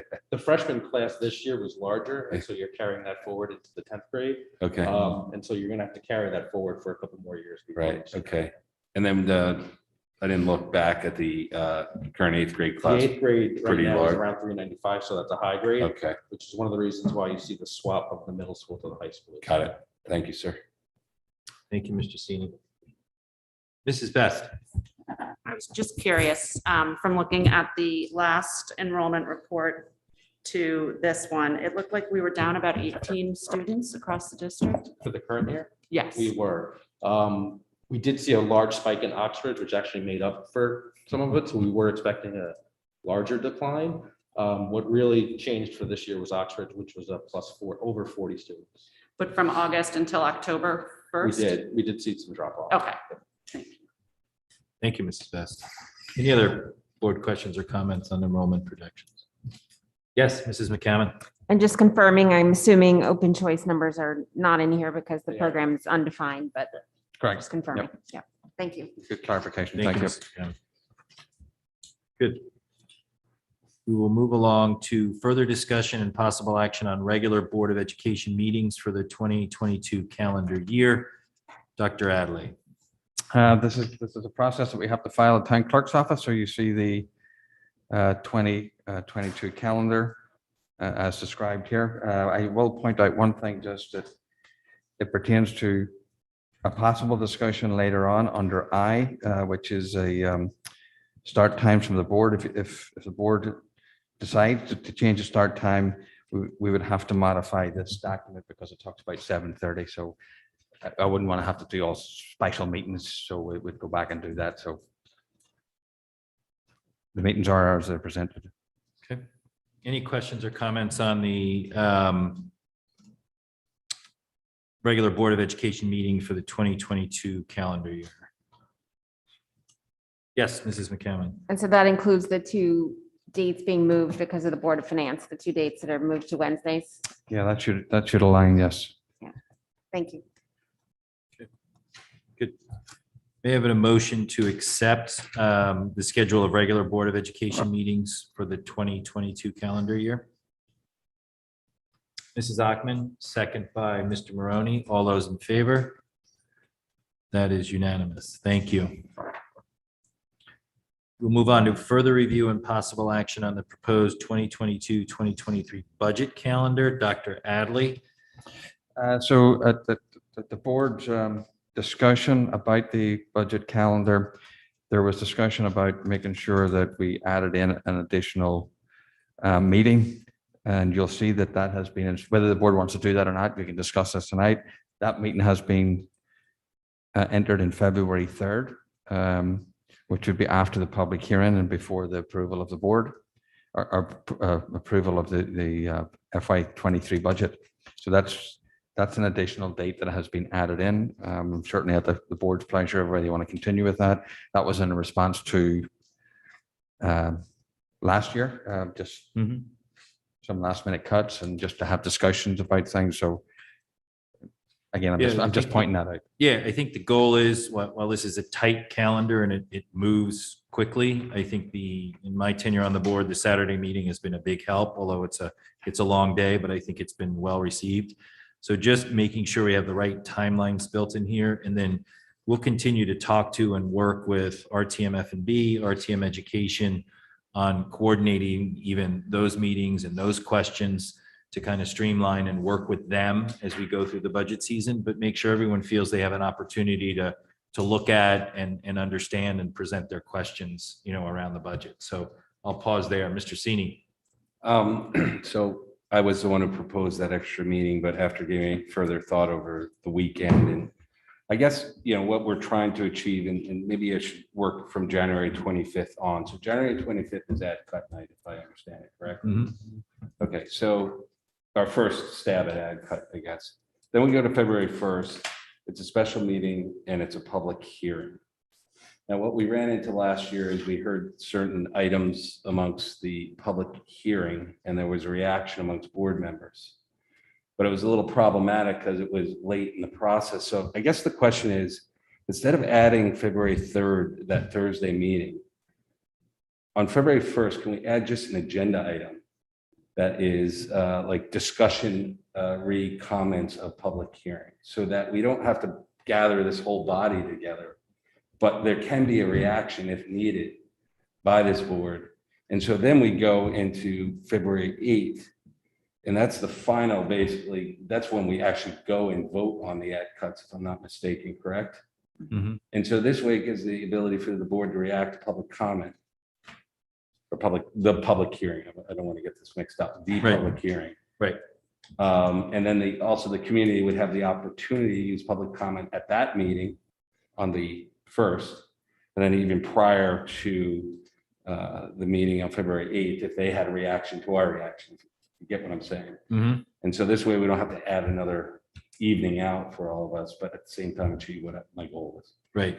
Okay. Mrs. Ackman. So to Mr. Sini's point, typically after the public hearing, we hold a Board of Education meeting immediately following to do just that, so that we don't have to come out again on February 3rd. Okay. So what we typically do is we have a public hearing, then immediately following the public hearing, we hold a Board of Education meeting. If there's anything else we have to discuss based on either on what we heard, or we're like, wait, now that we've heard this, we need more information from the administration, we requested Yeah. at that meeting, and then we roll into the 8th, and it saves everyone from gathering again on the 3rd. So Yeah, I think. I that just makes don't know sense. why that's not there, because I think it satisfies both needs Yeah. and doesn't get us all out again. Again, I wasn't clear when I asked it. so I Yeah, tried to no, I think that clarify makes And sense. So Thank if you, we Mr. can somehow put a line in there that makes it clear on the Right. first that there is another opportunity to opine, that'd be great. And then we Great. can wipe out that for the. Great, Mr. Maroney. But I think, John, then maybe on the 8th, we need to have I don't know, do we have a second public hearing? If we have to opine something different on, looking at my dates, on the 1st, the community may need to come back and opine or discuss what we have discussed. They would have public. I'm not verbalizing that well at all. Yeah, but- well, no, I get what you. But I don't, but to me, but to your point, though, that I don't think it's public comment. I think we should have a modified public hearing after public comment. That's all. Board discussion on that? And why wouldn't it be public comment? We could receive the comments as we make our decisions. Typically, Yeah, right? So we I could know. change, but typically what we do is we do add cut lists. So in the $100 million budget, the public knows what to comment on, because if we're never going to touch, say, Mandarin, because we've discussed it, we don't get 1,000 speeches on Mandarin because the public knows we're not going to touch it. So we do the add cut list, then the public comes in and they talk about what we're saying is kind of up for discussion. Then after that public hearing, we have a meeting. So if we need more information or we want to kind of signal out to the public something, we can. And then we meet the next time to make our final ad cut, and you would have public comment. So if someone feels really dramatically again about something we've said, they have the chance to hear it, but at some point we have to make the decision. I mean, this was raised, sorry. Yeah, go ahead, Mr. Sini. I mean, this was raised last year. We Yeah. got criticized for making changes late in the process, but it was in reaction to the public hearing. Right. Totally suitable. So I just want to make it, I think it's communicating this to the community. Right. That after we have the public hearing, there may be a reaction. We're going to discuss Right. that in public. Right. And to Dennis, your point, I don't know if we need another public hearing. There will be another public comment. Public comment. Good. Mrs. Best. I was going to ask if there is anything different we'd want to consider about how we make sure the public is staying informed on what's being discussed, so that people aren't surprised by things at the public hearing. If there's an effort we can consider making to keep people up to speed on what's being talked about. I know there are always efforts made, but is there anything additional we consider? And then my other question was, just to clarify, do special meetings necessarily have public comment? I feel like I remember sometimes there's not always public comment at a special meeting, but I might be mistaken. Yep.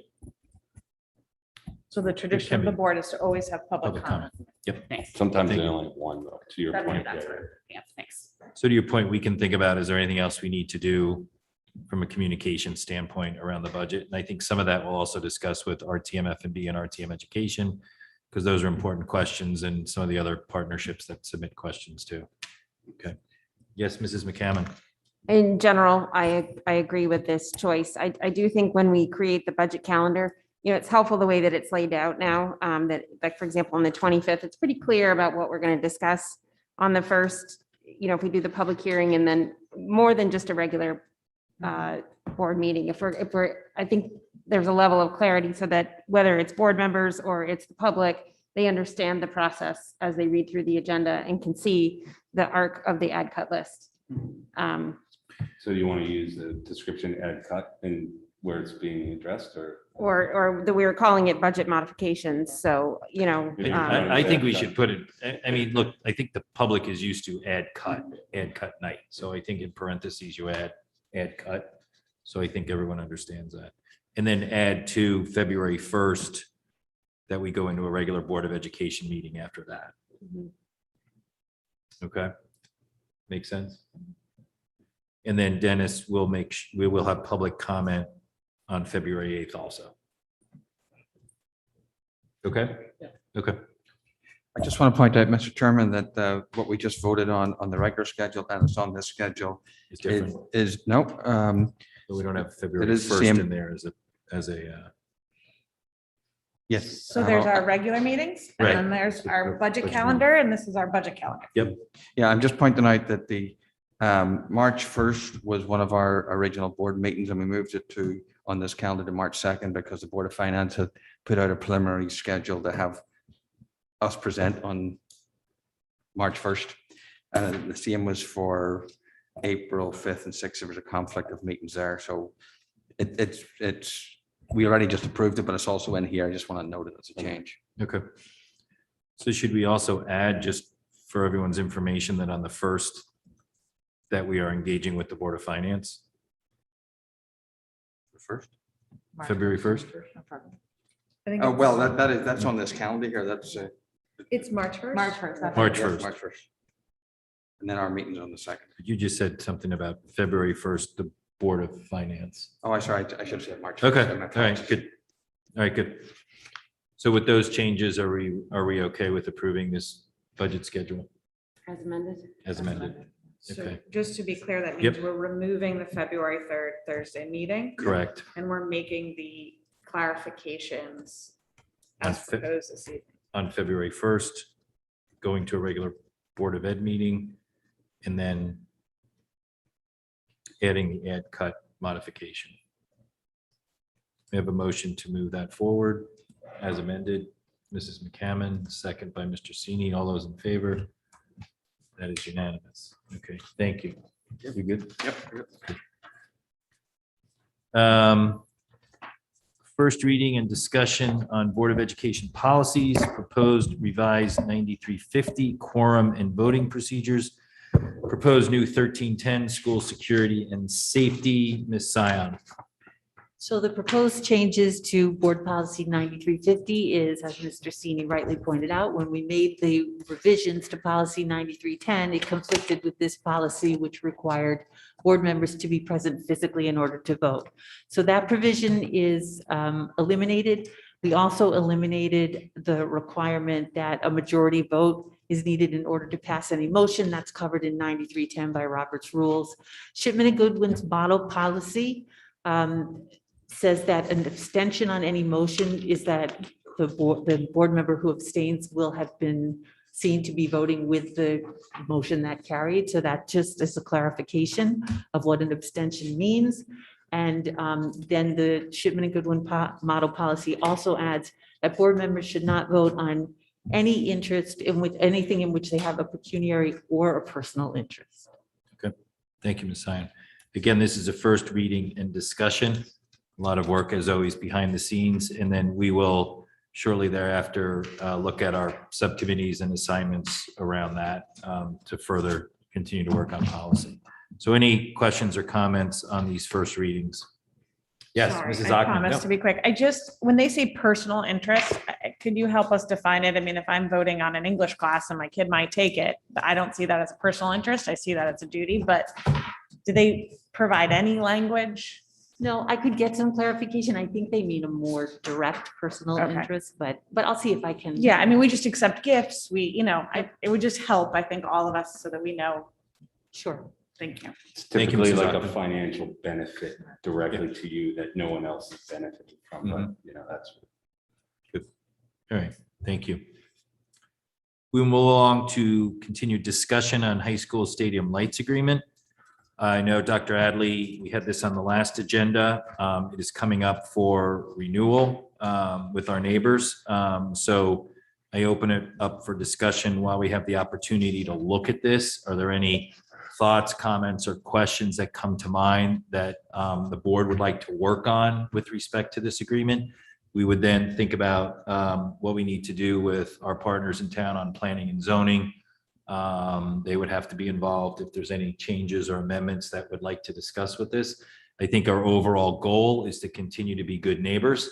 I think any of us that have participated in Friday night lights or any other night that there are lights on. It's a great community event. I think the whole community, including the neighbors around the high school, have come together to celebrate, really fun sports games up there at the stadium. And it's just proven to be a real great community event. And thanks to Mr. Rudel and company, the addition of Chartwell's, it seems to be the hotspot for burgers and fries up at the concession stand, according to some of the numbers. So it's really all come together to be an incredible opportunity for the community to come together under the lights. So I'll open it up to board conversation. Is there anything you would like to discuss around this agreement and then, work through with attorneys and planning and zoning and our partners in terms of our neighbors around the property?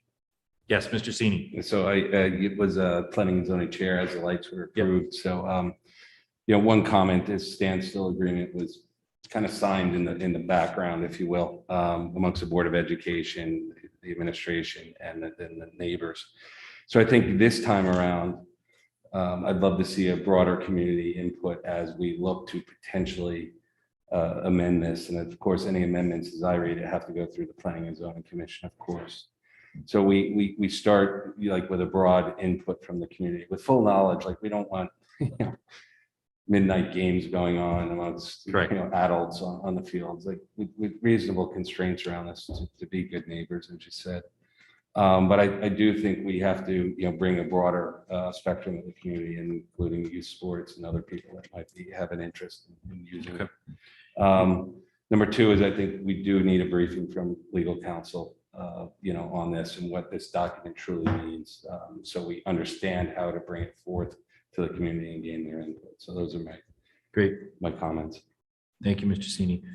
Would the board entertain a? I have a Go ahead. question. Yeah, no, I was just making a comment. Oh, not go entertaining. ahead So, no, then. go ahead, Mrs. Zuckman. All good. So my question is, it's been on the agenda twice and I don't know what's being asked of us. Is the question, do we renew the contract or do we not? Or is the question, do we amend? So one, I need clarification on what we're being asked. Sure. And then two, I would agree with Mr. Sini that I need to know our role because we're not planning and zoning.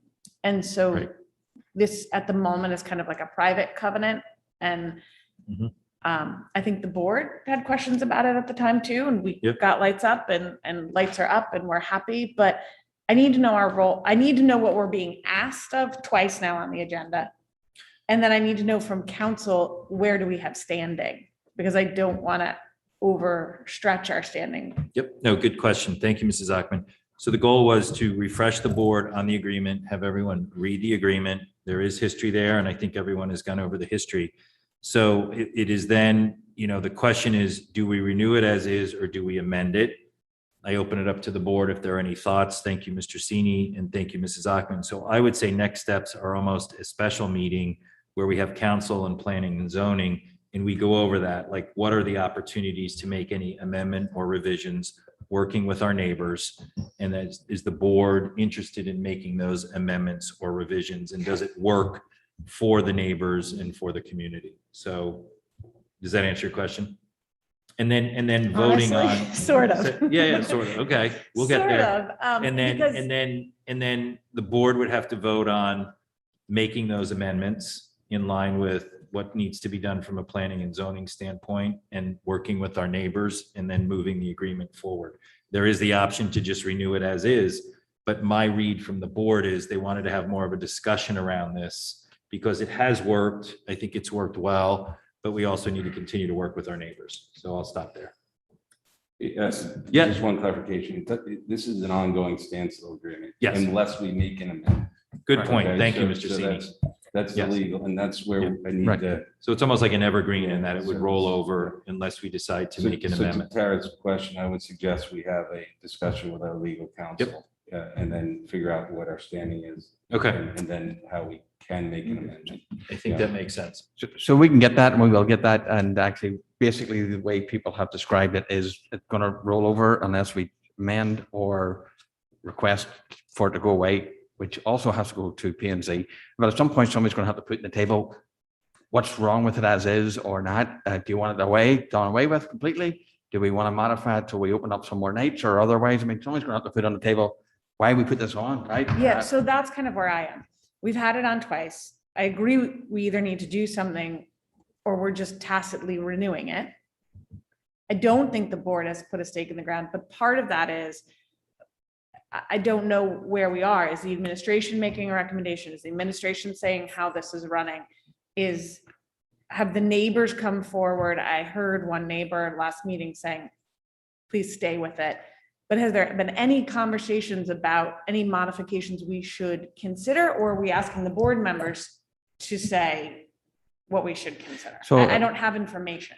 So as myself, Mr. Lynch, Mr. Manfredoni met with the neighbors in advance of the last meeting to give them a courtesy that this was going to be on the agenda, right? And actually, it's also part of the agreement that we do meet with them annually. Last year, we didn't have to because there was no football games being played. From an administrative point of view, we feel just from the school point of view that it's running well. If there was one opportunity, the only additional thing that potentially would open up for us potentially would be like a Tuesday night game, right? Other than that, there's a feeling that it's running well and it's a meeting that's meeting our needs. So we're happy essentially with the agreement as it stands from a school point of view.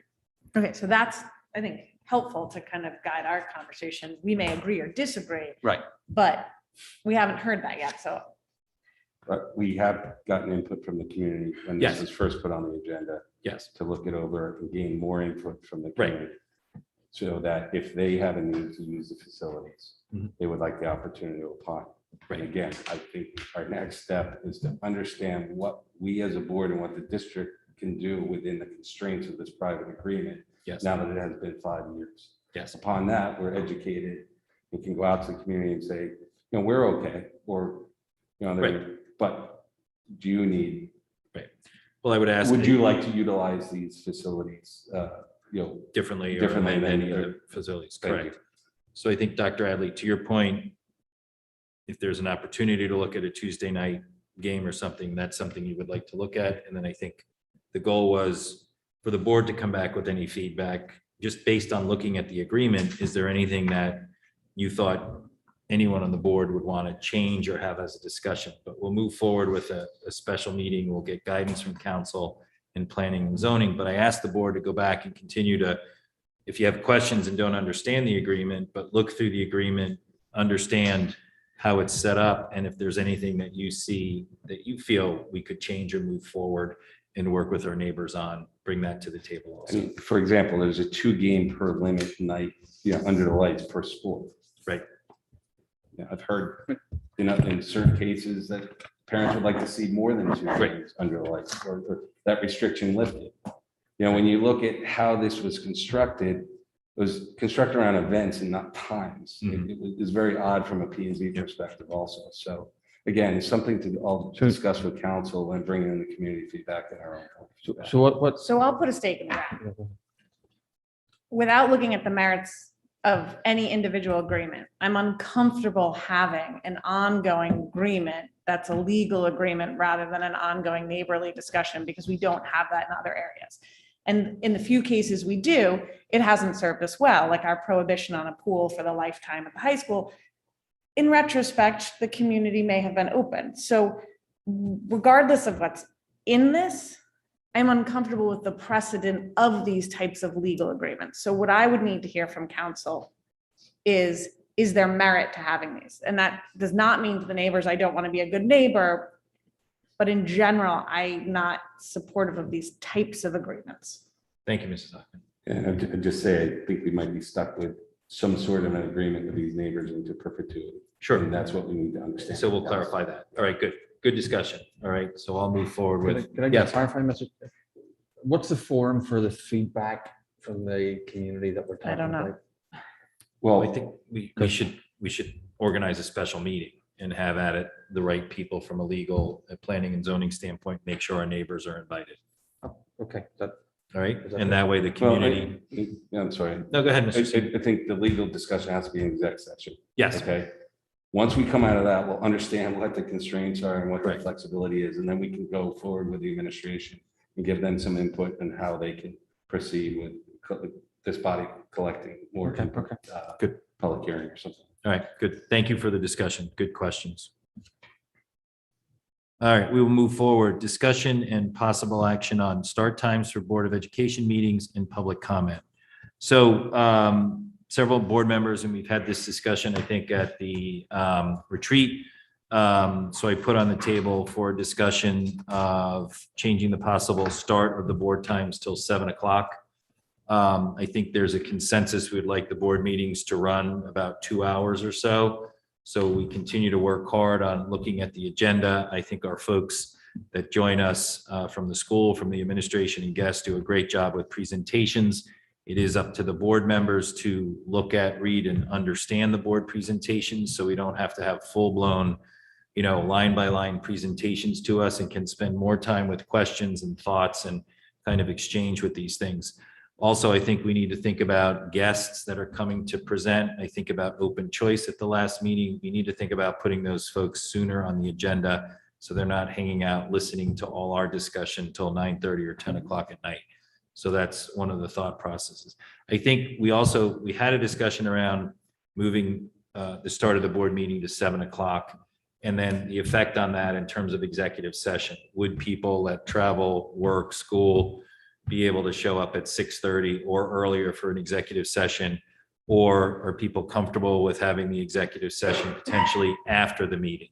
Taking into consideration that we'd like to stick to a 2-hour meeting. We need to respect the administration and their travel times and their long day also. So I'll pause there on the start time of the meetings and see what the discussion is at the board table. Dr. Adley, anything you wanted to add to that? I'll just mention about just executive session. There will be some exceptions where executive session would have to start before.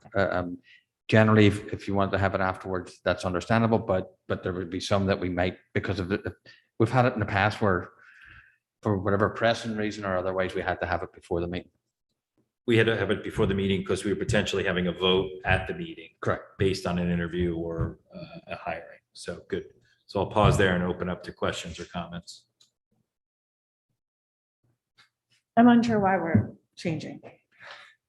It's been a discussion. I think people would like to start earlier and get out earlier. And if we can adhere to the two-hour timeline, I think some other boards in town start at 7, some start later at 8. So just a discussion that's come up in conversation. So I'm sorry. Go ahead, Mrs. Ackman, finish Well, up. how would we adhere to the 2-hour timeline? Because board members might have questions, there might be longer public comment.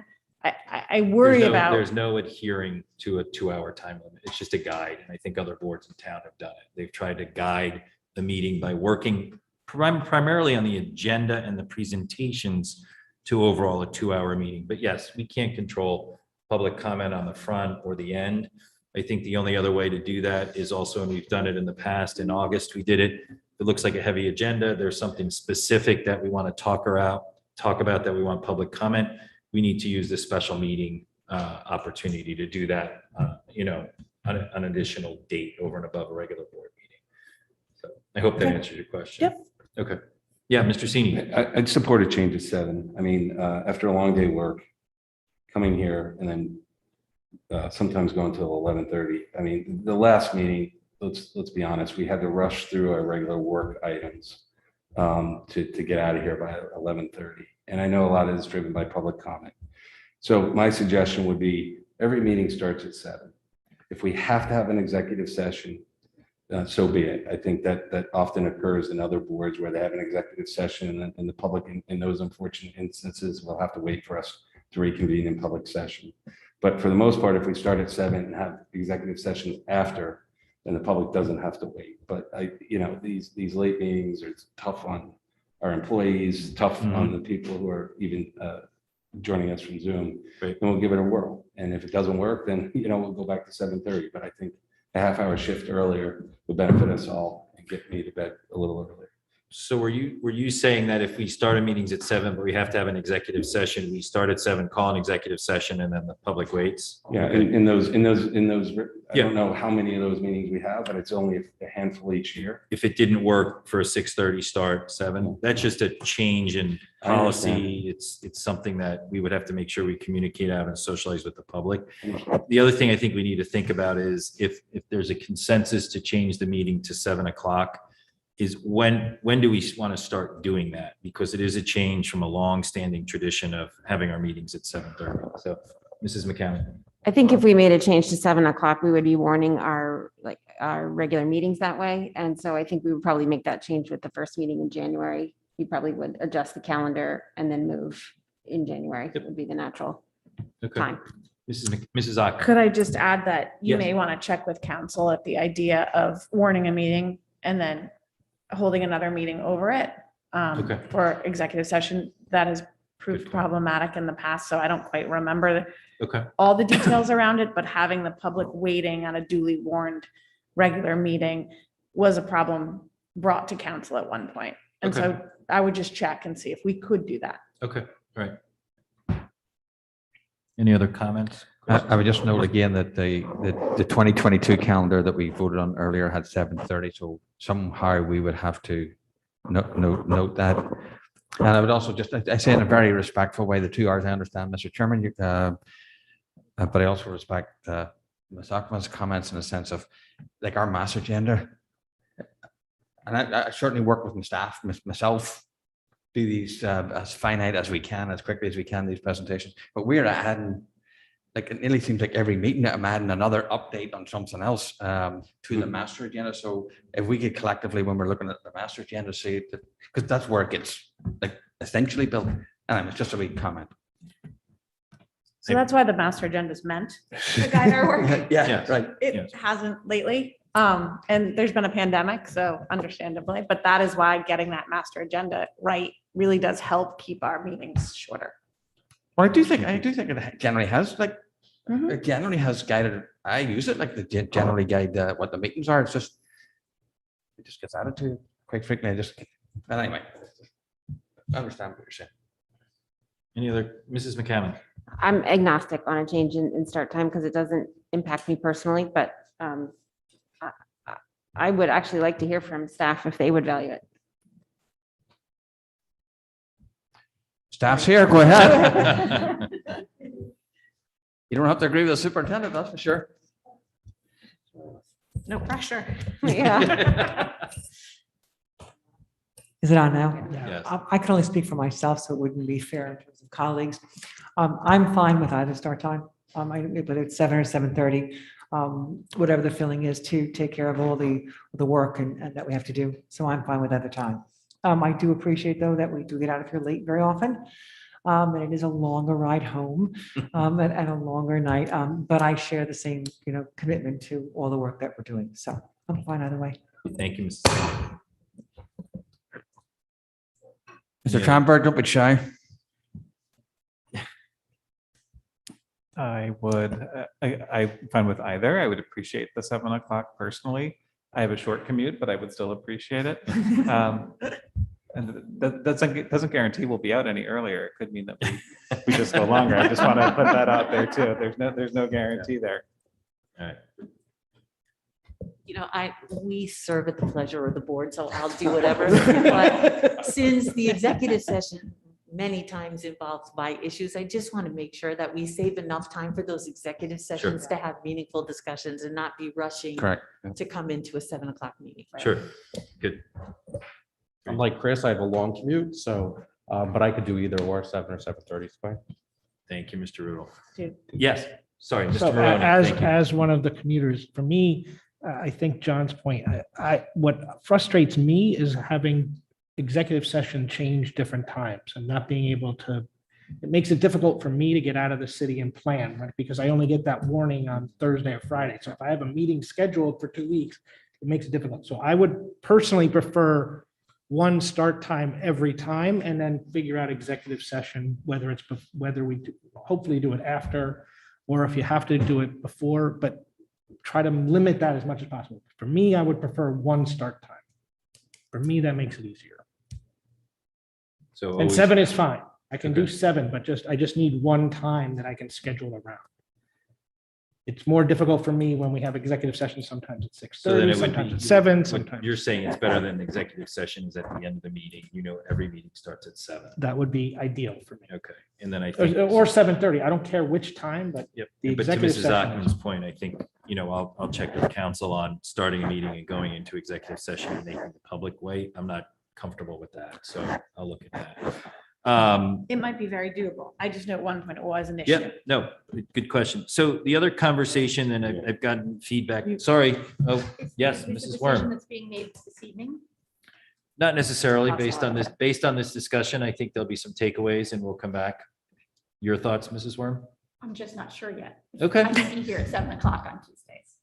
Say that I again? don't know if I'm not sure if I can be here at 7. Fair enough. Good. Mrs. Parent? I'm fine either way. Either way. Okay, good. The other conversation that has been brought up to me is public comment. And I think public comment kind of comes and goes with what's going on, agenda items and others type things. So I did get some guidance from council, from Mr. Mooney on public comment. And it's interesting how some other districts do it. So in terms of the schedule of the meeting and thinking about the time of the meeting, we can set up public comment in the beginning of the meeting and have that public comment specific to board agenda items. All right, and that may limit, I don't want to say we want to limit public comment to 45 minutes or an hour or 30 minutes. It's important to continue to hear and engage with the public. So we can have public comment at the beginning of the meeting and have it specific to agenda items. And then the public comment at the end of the meeting can be broad public comment for whatever comments the public want to bring to the table. The only other guidance that I got from council was, how do you do a sign-up sheet for public comment? And I said, we don't do a sign-up sheet for public comment. And he said, that's fine as long as it works. And I said, we're kind of in a 2-phase. We've got public, we've got Zoom.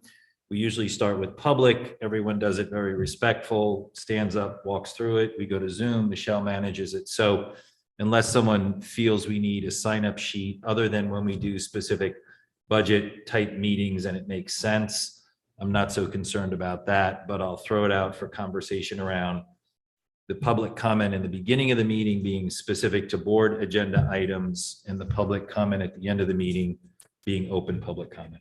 Thoughts? Mrs. Parent. So I just want to be conscious that we have seen more students speaking at public comment. And my concern would be if we limit those students, if they're not speaking on an agenda item and we have a meeting that goes to 11:30, I don't want students to not be able to public comment because they're asleep. That's why that would be my major concern about limiting it to agenda items. I will ask, you know what, I'll ask council if it's feasible, if there are students that want to present, if they can present at the first public comment. I'll ask the question. Mrs. Worm? That was the same thing, and that was my thought, if the students could at least speak in the beginning. Okay. So I've just, sorry, I've just mentioned that at times it's very difficult sometimes on important issues to discern, is that talking about that agenda item or is it not? I don't want to get into discussions about, but part of it is, part of it isn't. Well, you should have to open, just consider that. And then finally, we've been talking about communication and opening communication, keeping communication going. I would hate to take a wee step back to perceive that we're limiting those opportunities. That's just my, I would just take that into consideration too. Mr. Maroney. Did you have any opining from legal counsel about, and I don't want to say limiting because I am one who is vastly opposed to like calling a question or limiting conversation, but when you have repetitive comments of the same for 45 an hour, and it's the same people, not the same people, but the same comment of a script and people reading the exact same script, maybe a little variation. Can we say, if you have anything new to add, please do so, or, you know, So you can just say, I agree with the previous comments, and now as opposed to 3 minutes, it's 15 seconds. To me. So it's a great question. I've done that once that I can recall, and yes, when we tee up public comment, or we can, you know, I can speak during public comment and say, if further public comment is all around the same topic, if you just want to state your name and address and say you agree with the person that just spoke, or you agree with the person's comments, that is fine, that is allowable. So people just want to make sure their voice and address are recorded. but they're just going to agree with the person that's gone ahead of them, that is fine. Mrs. Ockman. So you are correct. The board can instruct people to group their comments and say, I agree with the first three speakers, or I'm speaking on behalf of the 10 people sitting in the room right now. But I would say this board has a long history of accepting public comment. And part of that is because it had a history, whether real or perceived, of not accepting public comment or having comment that was only on an agenda or after an agenda item. And because of that, at times there were people who thought that their voice and concern could not be heard and that agendas may or may not have been constructed in that way. And so I would really caution, it is inconvenient, it is long, it makes for long days. I know what it's like as chair. I write down every public comment. I read it as soon as I get home. So sometimes I'm up late. But we ask to hear from our public, and we're lucky enough to have an engaged public that comes to our meetings. So I would really caution us from changing the idea that you can come to your board and you can talk to your board. And I think hopefully if we have some better communication or some tighter issues, we won't see it as much. We also have the option always of postponing an agenda item if it's getting late and we want to move that to the next meeting. But I really have strong concerns about limiting public comment. So just to reiterate, there's no limiting of public comment. That's not what I'm proposing, or that's not the conversation I want to have. Board members have come to me, how we can be more efficient. I agree. We don't want to limit or stifle, or whatever word you want, around public comment. There are other districts throughout the state, and being on the chain of emails that go through, they do public comment very differently. They have one public comment. They have public comment specific to agenda. They don't have open public comment. So it's just a conversation based on feedback that's been given to me over the last year from the board. But I agree, there's no goal here to limit any type of public comment. Some of it was, how can we continue to be efficient, make sure we're focused on the right topics and agendas. Mr. Sini. Two things. I think we can do a better job communicating that the public can submit their comments via email, and we do read them. Often Sure. we get the email and they state it, that again, they're right, but for efficiency, to remind them, emails work. Number two, I guess the question I would have, address all these concerns. Is there a way we can limit that first public comment to 1 hour? And then, and again, prioritize our students in that hour and just say, okay, this is the first hour. We're done with that. We're going to our regular agenda. And then at the end, it's unlimited as we see fit. This way, we're not rushing through our business, if you will, like we've had to in the past to reach an 11:30 kind of, not deadline, but departure time. So good question. So legally, we can limit our public comment to an hour, to 45 minutes, to an hour and a half, whatever we want to do. And then we can pause, move on to our agenda, and open it to public comment again. I think that presents challenges and concerns, and would have to be socialized with the public and them understanding it. It pushes people to the later part of the meeting. You bring up another good point, and just to confirm, yes, emails in terms of public comment can be received from the board. Emails will not be read at public comment. They are just circulated amongst the board. So if you send an email in to the board for public comment, it's just circulated amongst the board and the administration. It is not read at public comment, and that's guidance. That's from council. Mrs. Ockman.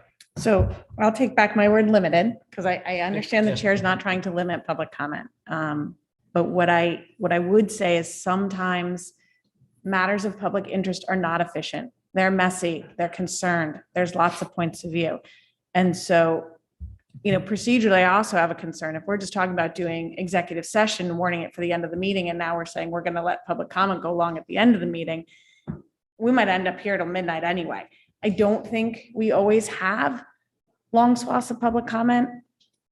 I just think it's one of the things you sign up for, and it's our history. I would be very, very concerned to try to make public comment more efficient. I don't know the right way to say that.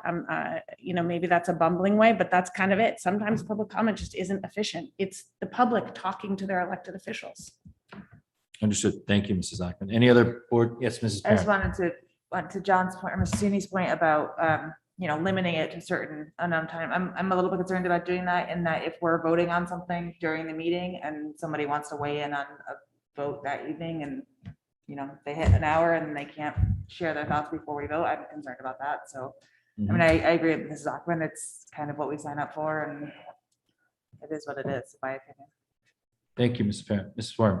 So I know, so if talking about if they send in emails and we can't read them, but as you're saying, if there is a vote coming up and they want to weigh in, could we then at least say we've received, these 10 people and say their names and say they are for whatever change, and these, 10 people are against?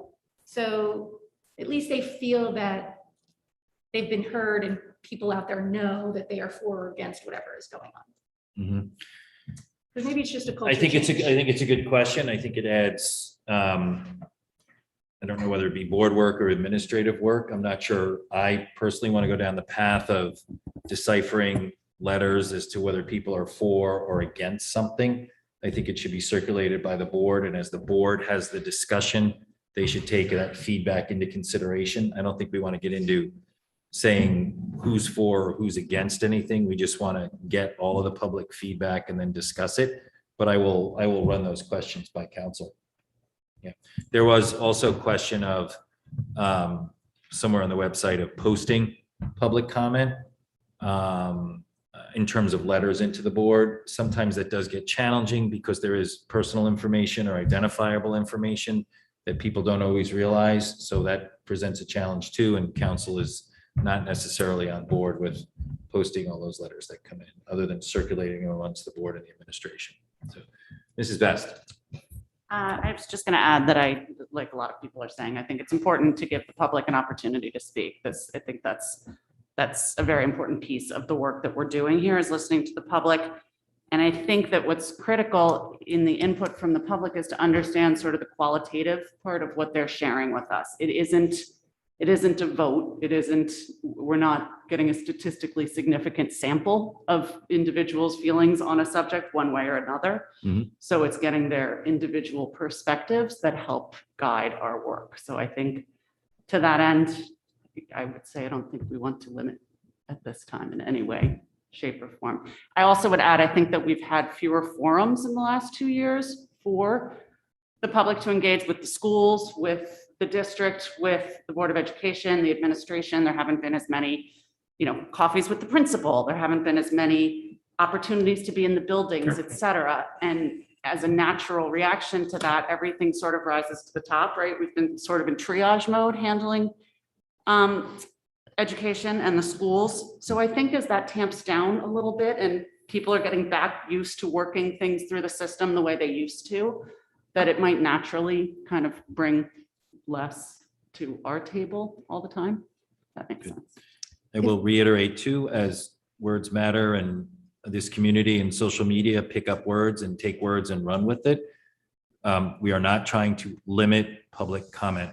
We are trying to have a discussion how to do public comment the right way so the public continues to be heard. I think it's important that students are coming up more, and we want the students' voices to be heard. So again, I would look at it as, is there a better or more efficient way to do it so that voices are heard? So that's the conversation. Sorry, I didn't mean to suggest. No, that. not at all. Change maybe is what I meant. Not at all. Sorry.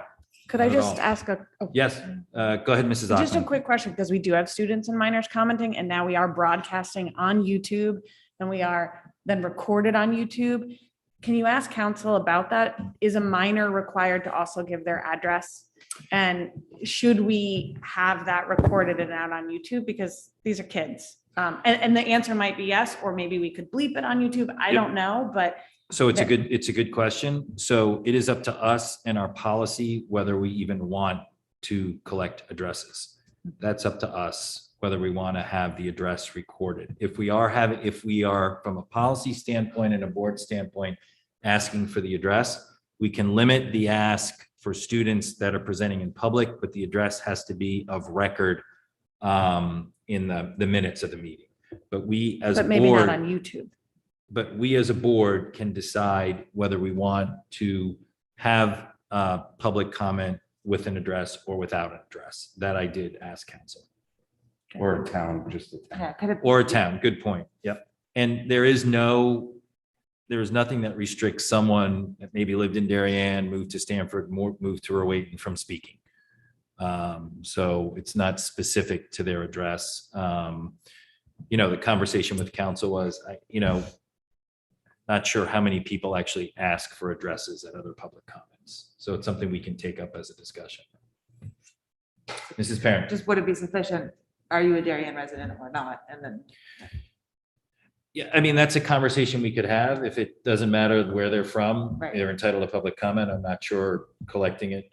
I think for our own interest and for whatever they're presenting to the board, it would be nice to know they're from Darien, so they have a vested interest in it. So, all right, Mrs. McCammon. I think the tenor of the conversation so far sounds like we want to probably honor the way public comment is run now, but understanding that it may be fairly inefficient. So perhaps we could agree that if we have a particularly long public comment period, we take a pause at the beginning of the meeting and see if we don't need to adjust anything. Sure. Are there people that we need to move forward or items we Yeah. want to? I think that's a good point. I think as we have a long public comment, then we should pause and look at the rest of the agenda and see if we want to adjust the agenda.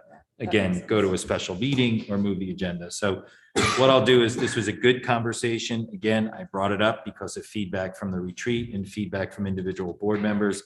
I think I have a sense there's some questions to follow up. So we'll put it on the next agenda to see if we want to take a vote and do any changes. But again, the goal is, how can we be more efficient? How can we continue to hear from the public? And now we also have students participating, which is great. Keep in mind, we're also going to have students on the board as we go into the new year. All right, good. Any other questions or comments around that? Good, thank you all. We'll move to action items, personnel items, appointments, resignations, and retirements. Ms. Sion. So we just still continue to see more movement than we usually have in the past as far as resignations and then subsequent hiring, so. Okay. Good. So may I have a motion to move forward the personal action report for November 9th, 2021? Mrs. Ackman, second by Mr. Maroney. All those in favor? That is unanimous. Michelle, we will move back to public comment. We will start with any of our friends here in the room. If not, we will move to Zoom. Good evening. If you would like to speak during public comment, please click the participants icon on the bottom of your Zoom screen. Next, click the raised hand option. The facilitator will identify you. Please state your name and address. You will have up to 3 minutes to comment. Greg Grambling, you are unmuted and recognized. Mr. Grambling, can you hear us? I can hear you. Can you hear me okay? Yes, thank you, Mr. Grambling. Hey, Greg Grambling from 11 Blueberry Lane. I just have a quick clarification question for Ms. Kasuchi. I think earlier when she was making comment with respect to the survey results for the younger kids, the 5 to 11-year-old kids, I thought that maybe I'm mistaken here, but I thought that she may have said that it was 60% of the respondents indicated that they did want to have their kids vaccinated. I'm just comparing that versus the survey results that she emailed to me earlier today. And, the first question says, I am interested in vaccinating my school-age child, 5 to 11. And in red, it says no, 61.7%. And then the third question is, I plan to sign my children up to receive a COVID vaccine. And 56.1% said not applicable. I do not plan on vaccinating my child. 5% said no, 12% said maybe, and just 27% said yes. So I wasn't sure if I misheard or maybe there's just a clear difference between what she said versus the results that she sent me. So maybe before those become public information, just want to make sure that was clarified. Thanks very much. Thank you, Mr. Grambling.